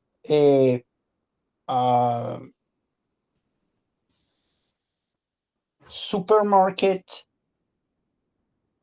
This is the part that to me it's not really my world. Okay, to think that art and soap the same, but I can see more and more why you can and sometimes you must apply this framework on art on the market of art. I think the museum environment is less specific, and I think it can be, as you say, customized in so many existing apps in that world to just make sure we can understand each other, whatever it is, with Unication. So we don't have even to name that Unication is there. It will be just an option, and it's kind of a B2B application, where some networks or app already existing would like to just make sure that Unication is hooking up, so that they can provide that new kind of service and enhance their global offer. Are you sure did you check Zendesk? Did they integrate something like what you did? I feel like Zendesk would have. Zendesk is the number one, I think, world plugin for customer interaction, customer engagement. On the website, they say, I'm your personal consultant. What do you need? And you write, I want to look for this, let's say, a car to buy secondhand. And then they say, do you need a gas? Do you need electric? This type of customer service prompt, like a machine. And then after you say a few things, I want this, I want that. And then they say, an agent will connect with you. And then a real person comes in with all the history of the customer wanting this kind of car, that kind of car, so that he doesn't have to waste time dealing with asking once again, right? So it feels almost like that when we were talking about the personal connection in art. I mean, I was imagining something like that, but visual, with visual element. Yeah, the visual is very important to me because it contextualizes the conversation, and there is also parameters of understanding that coming from body movement, and a lot of those things. Although we are quite high in understanding without people seeing each other, but when they see each other, it's even better, obviously. Yeah. The thing is, uh, technical part that might be a little bit tricky is the same as we're dealing with a company in Ottawa in radio, you know, um, uh, what's the word? Broadcasting, radio broadcasting, yeah, with the association there. And basically, there is on the radio, you don't see the person. So there is one person that is talking, and but each and every person that is listening, that is within the framework of unication, is hearing a different message because the message is tailored to each and every person listening. Yeah. Now, if you have the same system with TV broadcasting, then somehow it may be a little bit more tricky in the sense that the mouth is not exactly in line with what the person is hearing. Although people get used to it, but we can also think that somehow the whole visual could be also processed with AI somehow, and that the mouth could move one way or the other. I don't know. I don't know how you see it because you are the expert. Huh? No, a lot of times, if you don't say the opposite things, you stop at the good moment. A lot of Cantonese movies were adopted in doubled, like doblaje, no, dubbing, dubbed Dubbing, in Mandarin without having to change the mouse because you Meaning just stop at the right time. If it's a dialect and if you don't say the opposite things, normally, it's okay. People are not that sharp. They are more they are engaged used with to the it. rest of the things. Like, Maybe they are also used to it somehow. yeah, people are used to it. Yeah, I would say that is a bit like, wow, very advanced real-time modification and personalization. Maybe one day it'll reach us, and that's kind of scary because it's quite mechanical for me to do that. It's almost like you have a person telling you what you want to hear. So it's like the news, right? Information bias. Remember the unication. I don't. It could be. This is a. I am working with a lady, Denise Akera. She's a researcher mostly in ethics of AI, and part of my PhD is working with her, and she's always, whatever I am bringing in, always looking at it, the ethical point of view, and saying, oh, this is going to be a tool for propaganda, or this is going to be this or this or that, But obviously, what we want to do is a tool that is doing only one thing, meaning understanding. Yeah. We don't want to convince anybody. Yeah. We don't want to make it a tool to manipulate. We just want to make sure that the two people talking together can understand each other and that the whole structure is not going to be used to convince somebody, but just to be understood. Okay, this is what we do. But on the other hand, one thing is, okay, we can build a laser to make a very good, sharp, surgery. And this was, I think it was invented for that initially, the laser. And then some guys came out and used the very laser in order to wage war. It Oh, became no, like it's always first invented for war. Always, always. And Well, I then mean, people find a good way to use it. yeah, but in the story, if I remember well the history of laser, the guy was in Harvard or MIT, I think, and he was really developing the whole laser thing for surgery. Yeah, I'm joking. So, I'm just and saying then all the after things that, are made for war, and then later yeah, for different things like yeah, IBM yeah. and used in the Yeah. Holocaust. So I'm sure that somehow, and we have to look into it very carefully with some very sharp minds, and people highly focused, on ethics, like Denisa, to make sure that this tool that is collecting so much personal data somehow, that it's not going to be used for something else, And, so this is like a big issue. Yeah. This is why this has not been on the market. It could have been on the market 5 years ago. And we are still very careful about whatever we do. Yeah. Yeah, for the you mentioned the communication and the application in the past. You mentioned it's all text based. I mean, it's all comes to text semantics. But with art, you also have to apply it to image analysis. So, or you have to ask the artist to manually dissect a picture.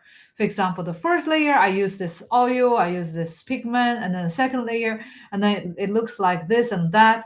The artist must say it, or you must use an app to analyze it. But otherwise, in terms of visual art, it can't directly translate to text. A lot of those ideas, I must acknowledge the fact that the famous inner world of the reader, the person is reading something, but the inner world of the person that is reading doesn't have necessarily something to do with the text that the person is reading, They can wander and understand things that are not necessarily put there by the author, And that was like the basic, one of the very basic kick when we were in Russia with Marion about somehow the process of understanding and why in comparative literature somehow there is this problem of Yeah, I'm listening. I just take my please, phone. please. Yeah. No, I'm listening. I'm just taking my phone to see if Greg asked me something. The author somehow, in linguistics, they put a lot of emphasis on the book. They don't care too much about the reader, although they want the money of the reader, obviously, and but they don't care so much about the author. They believe that the book by itself should be left to the reading process, and it will mean what it will mean, It's literature, And what my intuition about it is that it's not that this is what the world of literature wanted. It's probably only what they could do. They could not do more. They could not understand the author. So they decided to cut off the author, and maybe for some other economic reasons as well, and they emphasized the book and what is written there. Even Marion, at some point, I was telling her that what is important is what the author is writing. She says, no. When we analyze literature, it is like art, just to make the connection with what you just said. It's like somehow she would pay more attention to what is written than to the meaning that any author or any reader would give to what is written, And she says this is somehow in comparative literature, they tend to, strangely enough, to connect, for example, Marion was connecting dance and poetry, And in what you say, I understand somehow that there may be something connected or not between the writing and the painting. Well, if you want to make it apt to promote understanding of the artist and the collector or potential collector or the public, what I'm trying to achieve, not to understand the art. I'm trying to achieve is to avoid or block or eliminate the practice of artists trying to say a million things about the art that is not shown there. Because then what you do is you put a blank canvas and you put a blank canvas and you say this piece of art is, and then you just say. But then it's just a blank. So at least there should be a level of consistency between what you say your art is and what it actually is. I understand.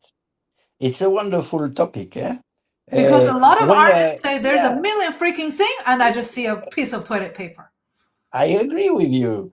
That was, we were giving with Marion some conferences in Prague, in Umprum. It's like a National School of Art, but in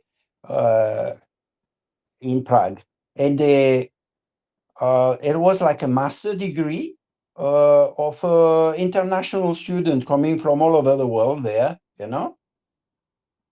And they were saying, it was kind of unanimous.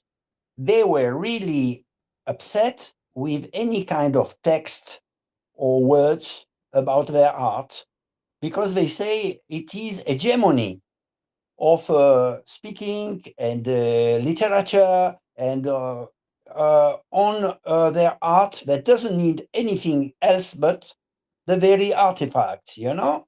They were very upset with all this talk and, you know, that was the... so I have heard some kind of a very sharp criticism about understanding art beyond the artifact itself. Beyond Any the mise talk. en scène, you mean? Yeah, it's like, beyond what you see, you know, meaning... Mise en scène. What I yeah. mean is a French word for cinema, mise en scène. I can't pronounce it right, but in English, we call it mise en scène. Exactly. So I understand very well what you say. Although, if I put more emphasis, for some reason, it would not be mainstream. But if I put more emphasis and going in line with what we just mentioned before, saying, and if we paid more attention to the artist than to the artifact, meaning if we pay more attention to all the operators, agents of the museum industry, including the artists, all right? And we want in this process to make sure that whatever artifact, we want direct communication that is going beyond menu kind of interaction that you get in generative AI. We want real understanding between the artist and the audience, not to say the customer, all right? And conversation. And there is a conversation that is based on artifact. Two people looking at an artifact with the same power on both sides of expression, understanding, you know, and they talk together about the piece of art, and we make sure they understand each other. That maybe has some value. It has value, but the problem is that is not something people are willing to pay for. Who pays it? The public or the artist? Artists are struggling. They are starving. That's why it's called starving artists. The general public, how would they know that they needed it, and how would they want to pay for it, because even most of public museums are free. Why would they pay for an app that gives the conversation when they can go to see the artifacts for free, right? So what exactly, we're talking about added value, but the problem is it's a cherry on the cake. It's not even a cake, and who pays for it? I agree with you. So that we know it's good, but the problem is that who pays for it?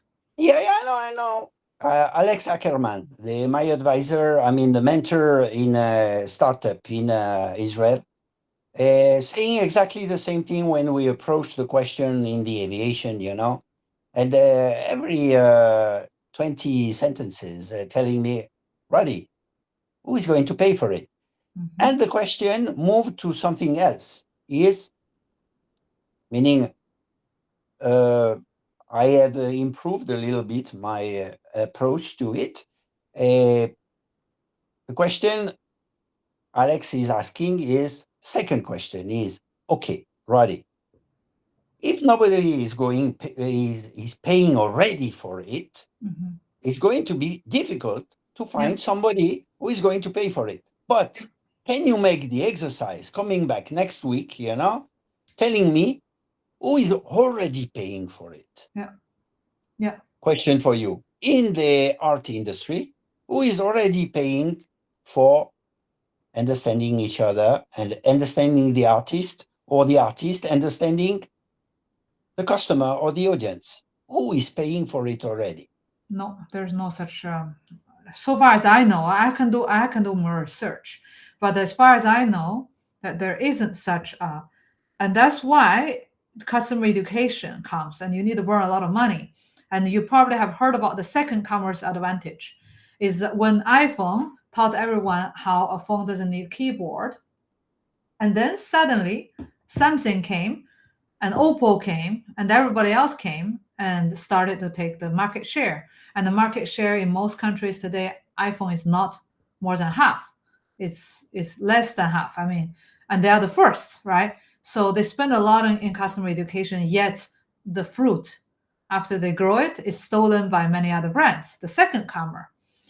So the second comer is like a bird. You fly after a big bird. You are shielded from the turbulent wind because you got someone behind, in front of you to shield it from you, right?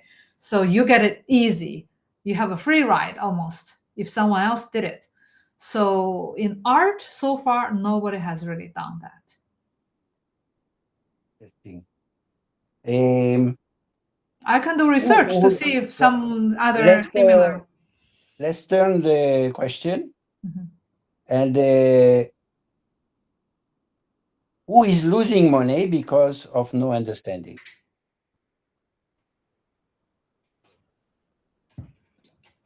Let's say, I would say nobody is losing money. Maybe they could have earned more money. It's not that they are losing, but they could have more. But does not necessarily mean they could. They could doesn't mean they would. For example, Yes. let's say if I find myself a new husband, I could have a better one, but doesn't mean that I would. Likely, no, right? So, what I mean is that why would I change, right? So, you see, it's like people are more likely to do what they already did and stay with the same system. Likely, they don't want the risk because it's not necessary. And who would have made more money? I can tell you. Art Finder, Sachi Art, all the platforms that sell art online, if they could explain the art to their customers better, like a personal whisper in the air when you walk in the gallery, they go, oh, this is this, that. They could have sold more works. Not necessarily.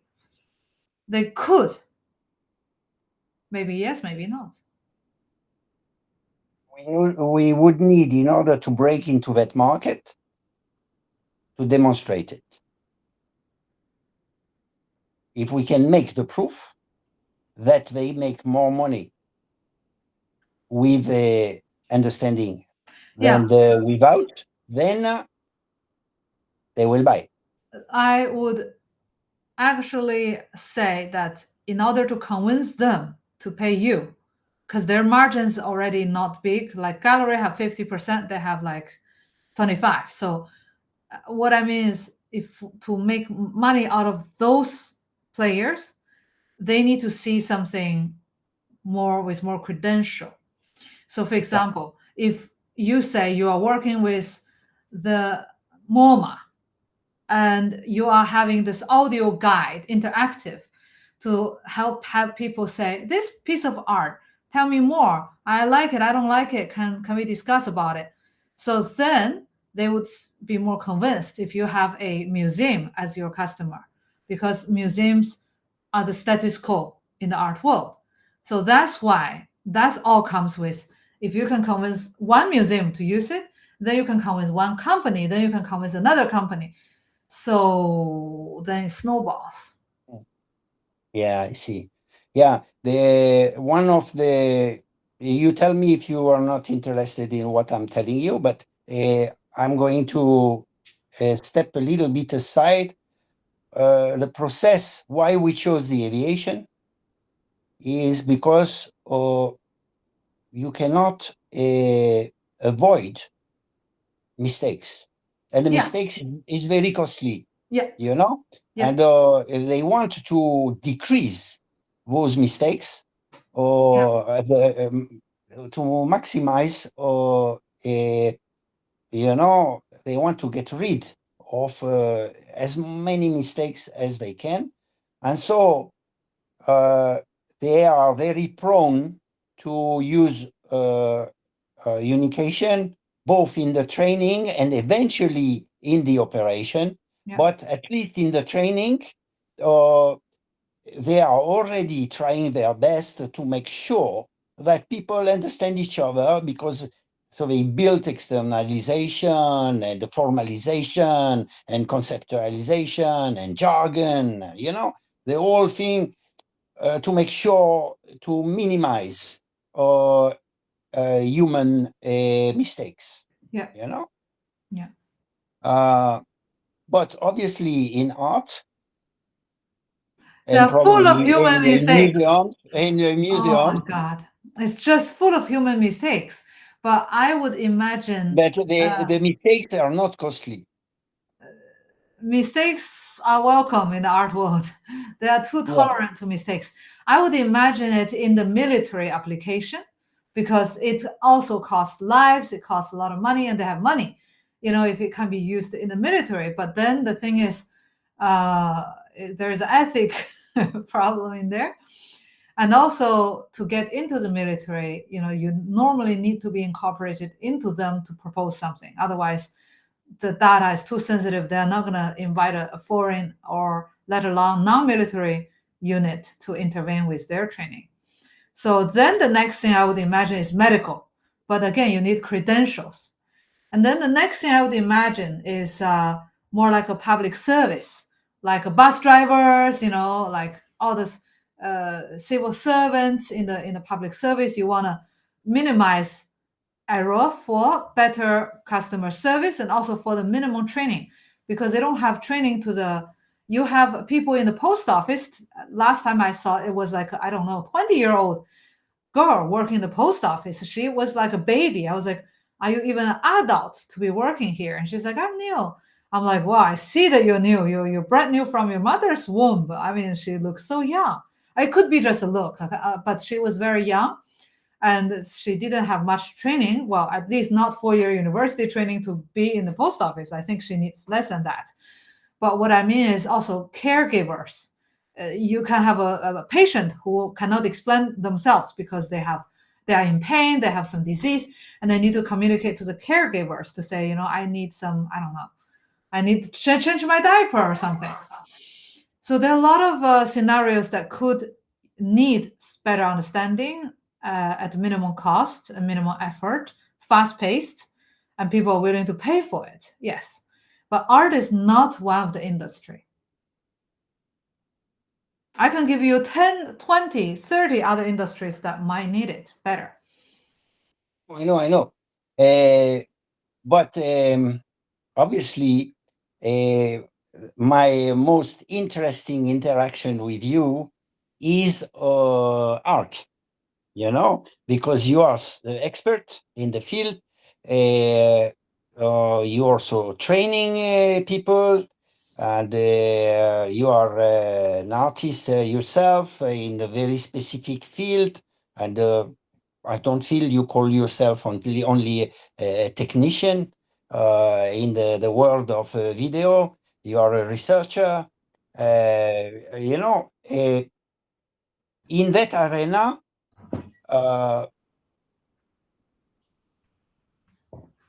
somewhere, my hypothesis was that it is probably the artist out of the whole population. The artist is probably one of the very few people that really is craving to be understood. I'm not sure that he's craving to understand, but craving to be understood. On my side, I am an autistic person, Asperger, and from a very young age, not sure that people understand me, and not sure that I understand them, right? And so my whole life, slowly, from one piece, another piece, I have come up to the point where I realized that what I was doing was trying to find a solution to be understood and to understand, Yeah. This is how it came up. But I didn't know when I was traveling at that time in China and met you and this and that I was looking for that.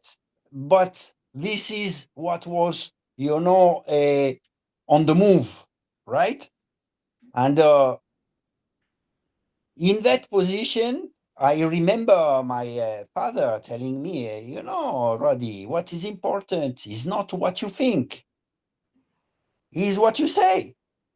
Oh, my told me it's not what you think or say, it's what you do. Oh, I see. Yeah, different education. That's my education. It's what you do. Okay. Because you can say the sweetest word and you don't help and the person's drowning in the water. It's better that you give a hand and put the person out of water. But I can understand saying is the first step, right? Then the second is do. If right.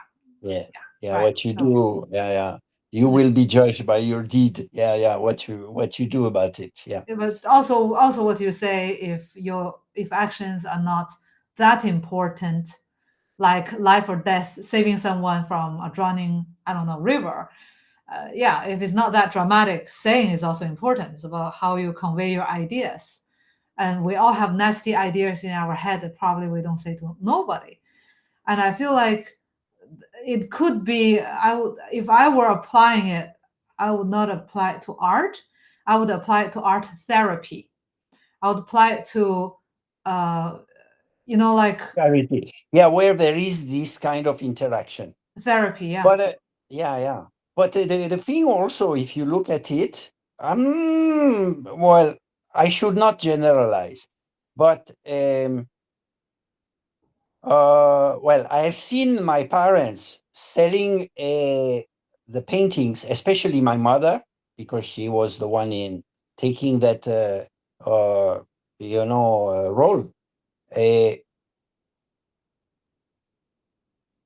There is that connection, closeness with the artist that has got value for the customer. Meaning, somehow it's more than knowledge. It is, I would call it maybe understanding. The knowledge can be a little bit of a distance between what you know and what is very close to you. You can know a lot of things about the world without going there, without doing anything about it, But when you Experience. experience, then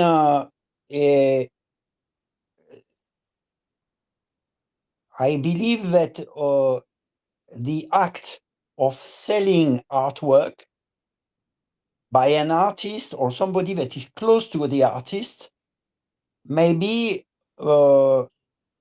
you are selling more than an artifact. You are selling an experience. My mother would say, some of the people who bought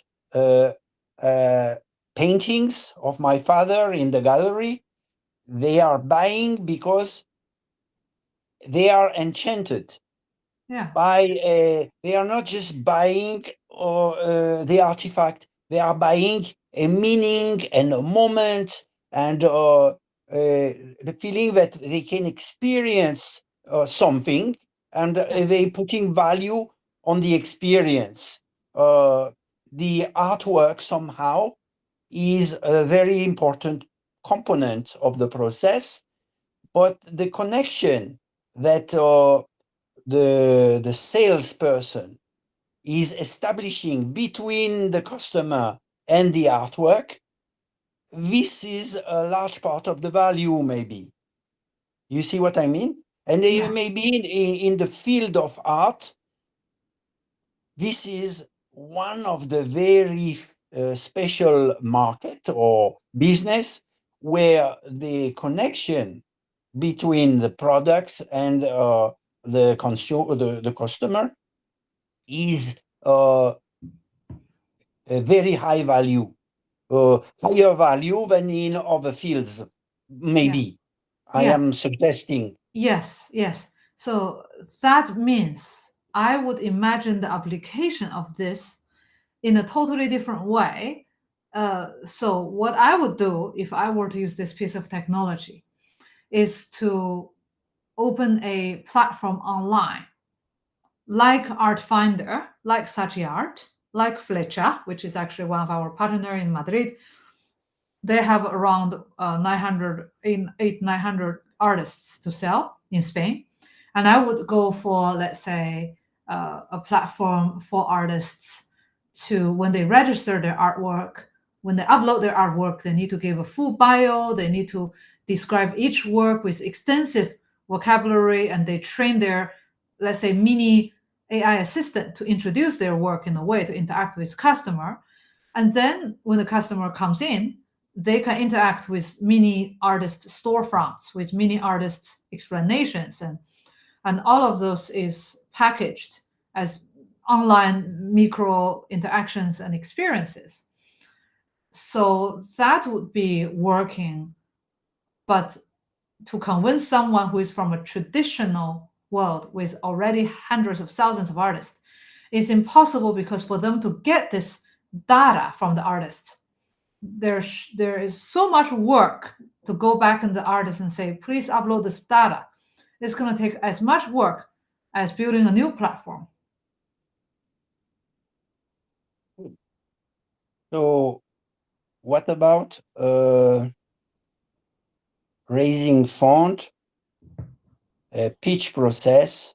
Yeah. So Or I this tell you, kind, I can this, tell you what is this wrong kind with of this. startup in Yeah. Madrid? Yeah. The problem Would you is like that? Or are you curious about that? Or you think you would lose your time? No, not that I lose my time or what. I would not do it from scratch, because usually what people do is to buy a business that already have that. So you don't start from scratch. Okay. So normally that's like what people do. You buy a half alive brand with some reputation, and then you go in and you reamp it, you completely renovate the idea, and then you give it a new life. And a lot of times family business, they sell for cheap to stay, to have a legacy. So I would imagine buying a business that already have some years, some name, and then like with the same idea and everything, and then go and do this. For example, if you talk about the pitch idea, the first pitch, what I would do it differently from like the aviation industry one that you have done, is numbers, numbers, numbers. All the numbers needs to come from real data. So from white paper, from blue paper, whatnot, from real data, from even consultants companies that work for, I don't know, some other galleries, right? So you buy data and you populate your pitch with real data from the real world, not just simulated data. And the second thing is, in Spain, at least what my education tells me, they will never invest, never, with 1-person or 2-person teams.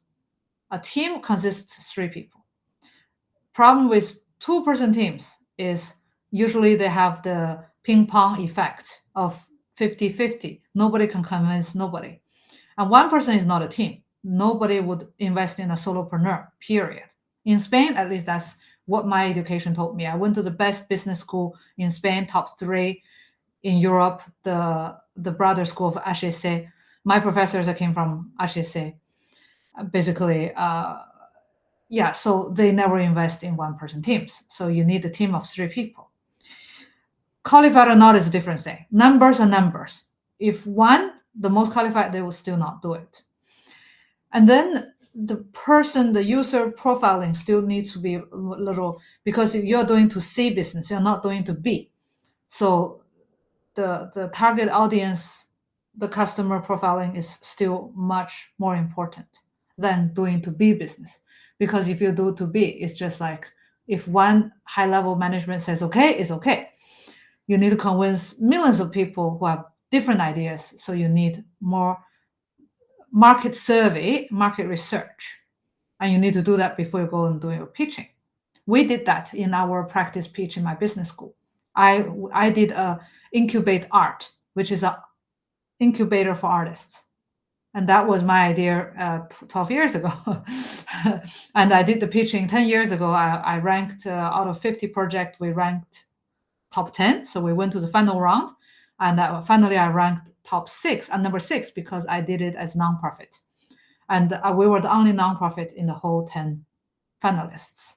So nonprofit is harder. And then it needs to be a different model than the subscription model. I would say it's not a subscription model, it is a percentage model. If the artist is sold through this app, let's say if people interacted with the app and then the work is sold, then there is a fee for the, let's say, we call it stamping fee, like a stamp fee, like there is an extra service fee, or there is a service fee. If you're not sold through it, there's, for example, 20%, but if you sold through it, 25%, just to say commission, because they used this extra service, right?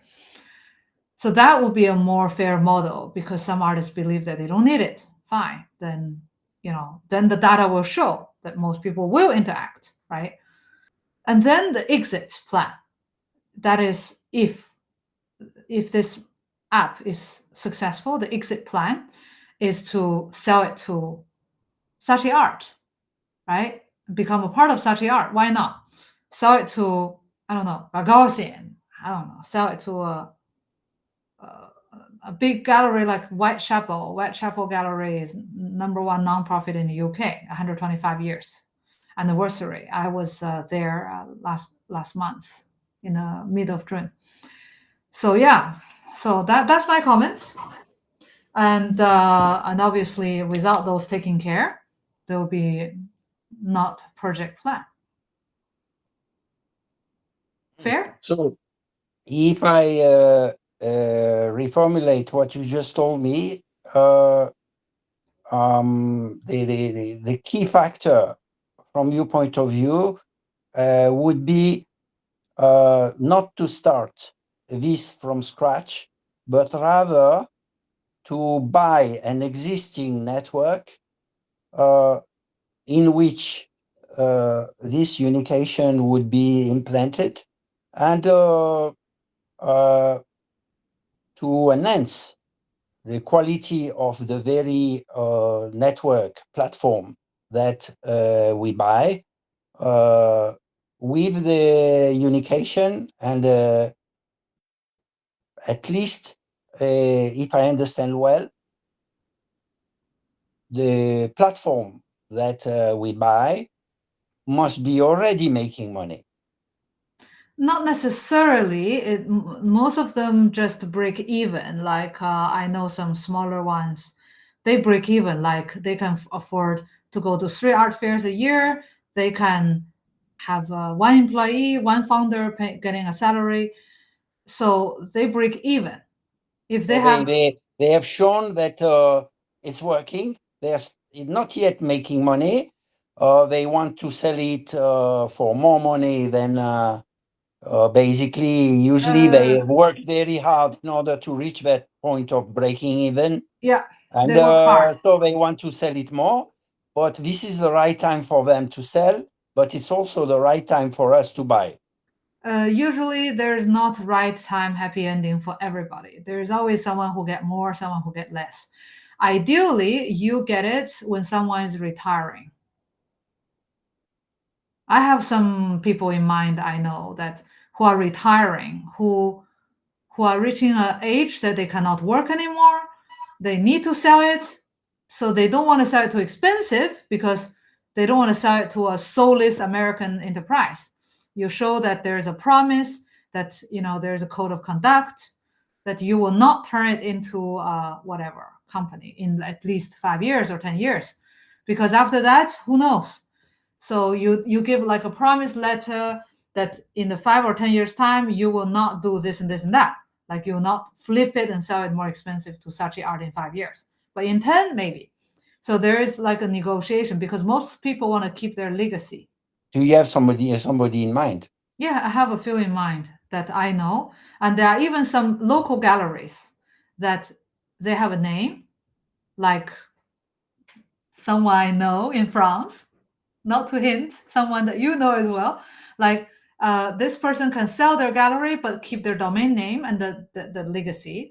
And then this can be turned into this particular project, right? So it doesn't have to be marketed to compete against Art Finder. It can be marketed as a new modern art gallery.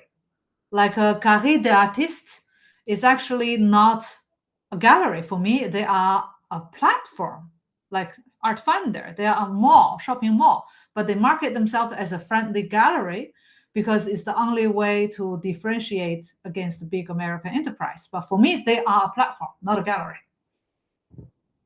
You know what I mean? Do you think that this kind of strategy could fit into the process of a startup in Madrid, for example, or maybe in Beijing? Startup in Madrid, the problem is taxation. Taxes here are very high.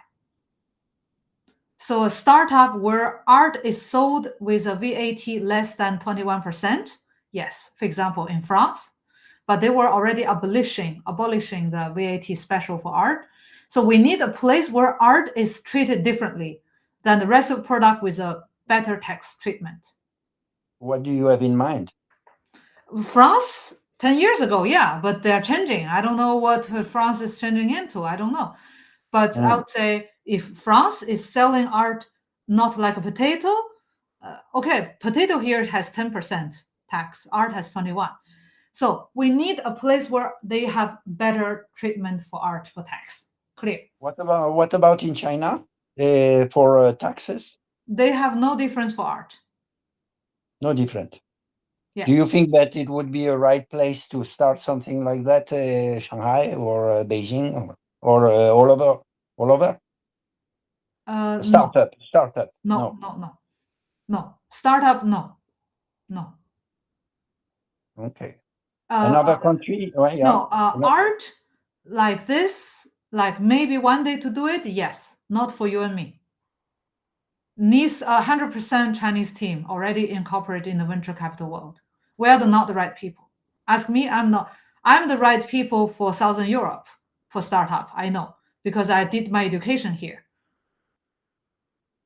The startup education, I know I went to the startup pitch, even after school, I went to the South Summit to see what are people doing. But I know better the startup world and art world in Southern Europe than in China. But I know that maybe certain people are better to do it, but not me. Because if I'm not the right person to do it, then I cannot say if I should do it because, hey, yeah, it can be done, but not me. What about joint venture capitalism? Like some people from China, some people from Southern Europe? No. I cannot handle. If it's involved China, I cannot handle it. Uh-huh. It's sure because the water is too deep. Too deep. Okay. The water is very deep. So I wouldn't gone there myself with foreigners. If it's 100% Chinese team already running, they need me to be the international whatever consultant. I would say okay, as long as I'm not the founding members, because I know that it's some knowledge I'm lacking, some connections I'm lacking. For Europe, for Southern Europe, I know better. But I know that if you want to scale fast, Spain is not the right place because of the taxes. To start, yes, if you want to earn up to 700,000 a year, not net, gross, up to that amount is okay. But if you want to grow more, forget about it. Spain is not. That's why most of art enterprises don't make more than that. You think it could start in Spain, but needs to scale out of Spain? Yeah, but most people just start from the UK. They register a company in the UK and then they do it in Spain. I worked in a startup like this. I was their 100th employee. So you think it shouldn't be in Europe? Because like a UK, like is a little bit outside, or the kind of connection they have with Europe, it's still just very good. Which country has better tax regime? That's it. They did it for the tax regime. They don't do it because it's Europe or not Europe. When they did it, Brexit didn't even happen yet. I see. So what I mean is tax. Otherwise, you are giving away a huge chunk and you have problems hiring, you have problems firing. So unless you do it as a nonprofit, then it's a different thing. If you have nonprofit, you shall not make more than 75,000 a year. If you make more than that, it's hell. It's headache. If you make less than that, 75,000, one person, fine. Then you just have one person do it. No big deal. No big deal. You just make it work, and then you show it to other company. Look, our app works. You make a nonprofit demo just to show people the app works, and then you scale selling the app, not selling the platform. You know what I mean? Yeah, this is what we do a little bit in the Indian Ocean. Yeah. But For example, we have a nonprofit, and we can say, okay, we have a nonprofit. This is our name. This is the app, and we are doing it for artists, whoever want to come. And then if you're sold, let's say, maybe there is like a membership fees because it's a membership a year, it's a very minimal membership fee, like 50, 60, 70. Normally it's up to 100 euro a year membership fee, which is normal there's not a hardcore rule, but normal. You cannot charge more than that normally in Spain. And then all the members can sell the platform for free. But then you can use this app. And if you use this app, they take, for example, how much percent, right? And if you don't use the app, it's the minimum percentage because of the website need maintenance, need IT person. But if you sort through this app, okay, it's extra fee because there's extra service. And then you see how much app is used and you go, wow, the app works really well. If the app works really well, you sell the app to someone else. Right? And if the app works really badly, you say, you know what? Let's stop here. Let's just run the platform like a non-profit platform to sell artists, right? So I'm just saying that it could be very well this kind of the artists promoting their art on the platform. They try to sell it and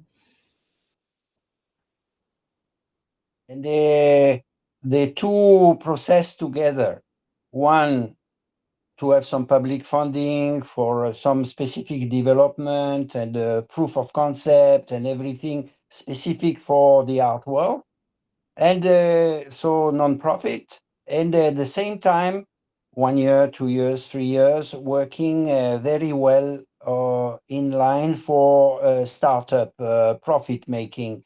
and making funding, sure no, that forget about funding. There's no funding for a nonprofit in Spain in the first 2 years, zero possibility. well, you don't have any funding there. Not in the first 2 non-profit. years. Not the first 2 years. After 2 years, there's peanuts.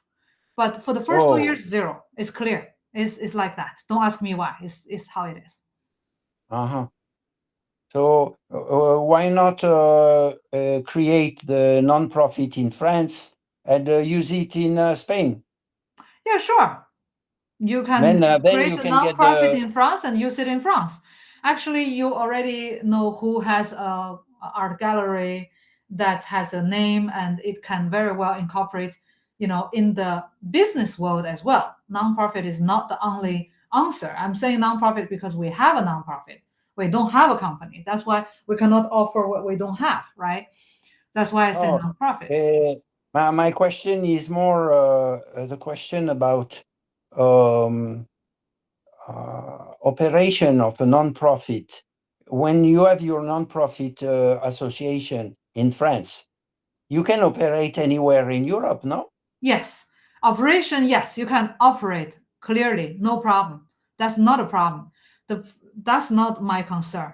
My concern is today, the public money for art is less and less. To get funding, you need to prove exceptional rigor and value and consistency. And I don't think any new association anywhere in Europe would get money in the first 2 years, especially in Spain. Yeah. Wait. The thing is, because this part of the venture, I don't know exactly about your association, the way you wanted to progress, but in the case of Unikation, if it was part of the projects of a non-profit organization, it wouldn't be described as only art. It would be described as tech innovation. Yeah. And so in that sense, maybe it's a line of financing of non-profit innovation that could work more easily even in the field of art? Or do you think it is the fact that it would be developed for the arena of art, or they would look at the art and not look at the tech? No, they look at the years. If you don't have more than 2 years of consistency running a success, nobody look at you. They look at you like a piece of. I see. Wow. Years. This is a hard fact. So I know this. I talk to a lot of people who work in associations. You don't get nothing for the first 2 years. All right. I see. Okay. But for companies, it's different. You can get venture capital from the minute you're running. Even before you're running, you have angel round. Is okay. It's very different from nonprofit. So that's what I'm saying, is that it doesn't have to be nonprofit, because the component of Unikation is just the app that nonprofit is using.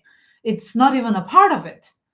It's almost like I'm using a Toyota to go from point A to B. Toyota is not a part of my project. It's just a car that I'm using. If Toyota is not okay, I can choose a different car. I can walk. Yeah, it's very ubiquitous. It can be applied to many different things, anywhere where people need to understand each other. Yeah, but for art, what I'm saying is for the promote sales, to promote communication, and I can see this happening, but I can see this happening in a platform that you have control, because nobody would integrate your platform, giving away their customer data, giving away their business ideas, unless you incorporate within an organization that you have control over. Otherwise, there's no way. You have to build it just to show. You're selling a wheel of a car. You have to build a car to show this wheel works, because no car is going to use your wheel because your wheel is square, it's funky, it's triangular, it's made of stone. Very good example. Yeah. So you have to build a car from the scratch just to show your wheel works. Yeah. Unless we use it very specifically, and I don't think this is what is the situation. It's likely to become part of something. You are completely right. Mo, tell me something. From the 18th or 16th of September to 26th, I will have some time eventually to travel to Madrid and come visit. Do you think it is the right time? So I tell you, I think if I'm not wrong, the 14th, we are flying back from France. So September is the time that he visits his family every year for the last pretty much decade. So if I'm not wrong, that I'm going, around the 14th, I will be back with him to Madrid. And then I didn't plan anything. I think he would like to first come back to Alicante to be with the cats and everything. But then the rest of the months, we did not plan anything substantial to do because we have artist residency in August and we have one in October. So we have only September free for us. So then the first half of September, I have to run to 3 countries in the first 5 days. And it's quite intense. And then I will join him in Nice with the family, and then I'll come back. So from the 15th of September to the end of September, we don't plan anything concrete. So if you come, let's say 16th, immediately after, I will stay in Madrid, welcome you. You're more than welcome to stay in our residency and see how we operate.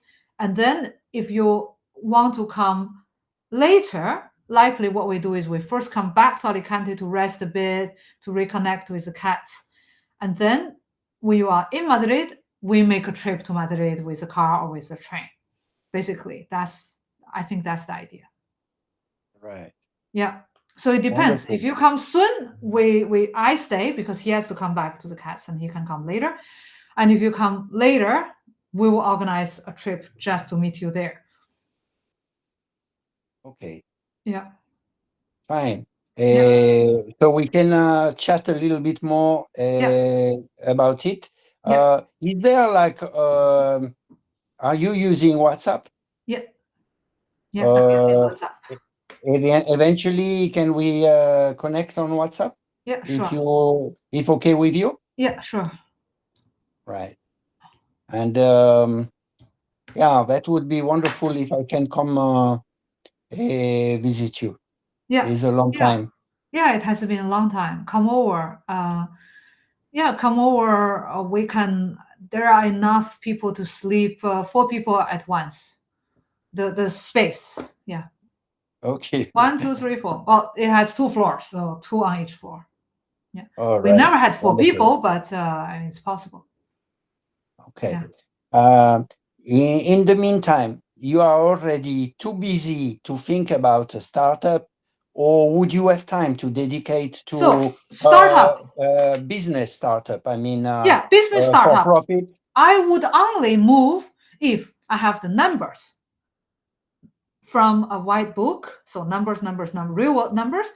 If I have team more than 3 people, not 2 people is not a team, right? And if I have either starting with a user survey already made on a qualitative way. So basically, if it's just me thinking at home, it's not going to work because I've done the process. I've done the pitch. I've done the real pitch in front of real investors.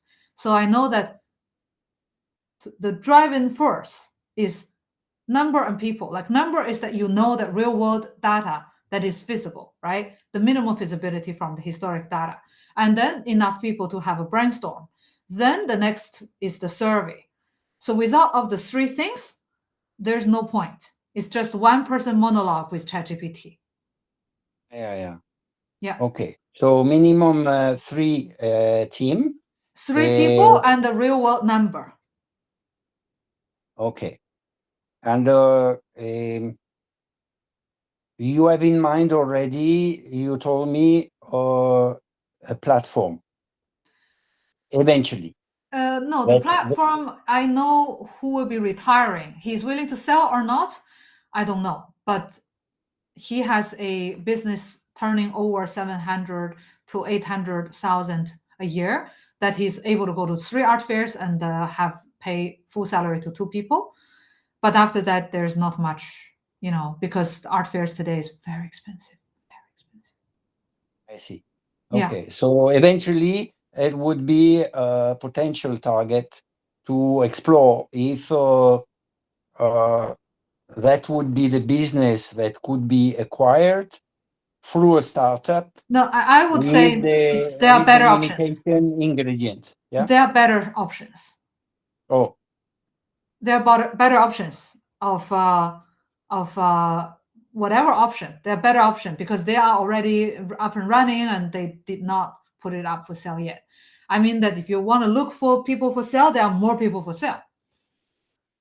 I don't know. I didn't search, but I mean that without knowing the number, without knowing the people, just shooting the arrow to the stars will not work.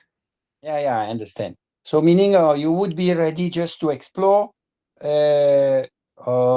look at potential targets, including the very one in question. Yes, and yes. see that If I have the plus numbers the team and the and the numbers, people, then it could be workable. Okay. yes, I need numbers and people. Together we find the business and the customer survey.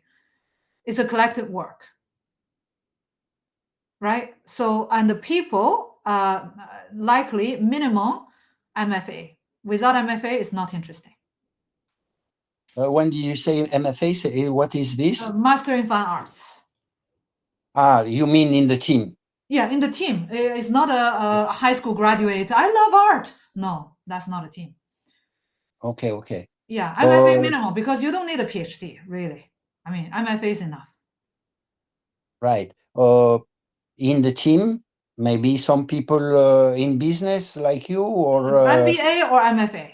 We're already a DBA, a PhD with MBA. We don't need another business person. We need an art person. Right. You MFA? think that Greg would be I don't know. I going for cannot speak something for like him. that? I cannot speak for him if he's interested. I don't know. But what I know But, is we need a art person who knows how artists think and behave. And if we want to do it in Spain, likely is a Spanish person. I mean, if we want to do it in Spain, because we also need the language, right? We need minimum 3. We don't need maximum 3. We can have 30, no problem. But we need more people. We need ideally a Spanish MFA who speaks native Spanish and fluent English. You have somebody in mind? I know a lot of people, but qualified, difficult. I mean, English is their biggest problem. They don't really speak English. That's the problem. I know a lot of MFAs are looking for a job. Oh my God. I have a recruiter who is specialized in this. I know a recruiter who make people headhunting for galleries, specialized in this. But when you ask for fluent in English, well, you eliminate 80% of people. Thank you so much for your time. Yes. And it has been great chatting. It has been great chatting. Very stimulating. Yes, I can say the same.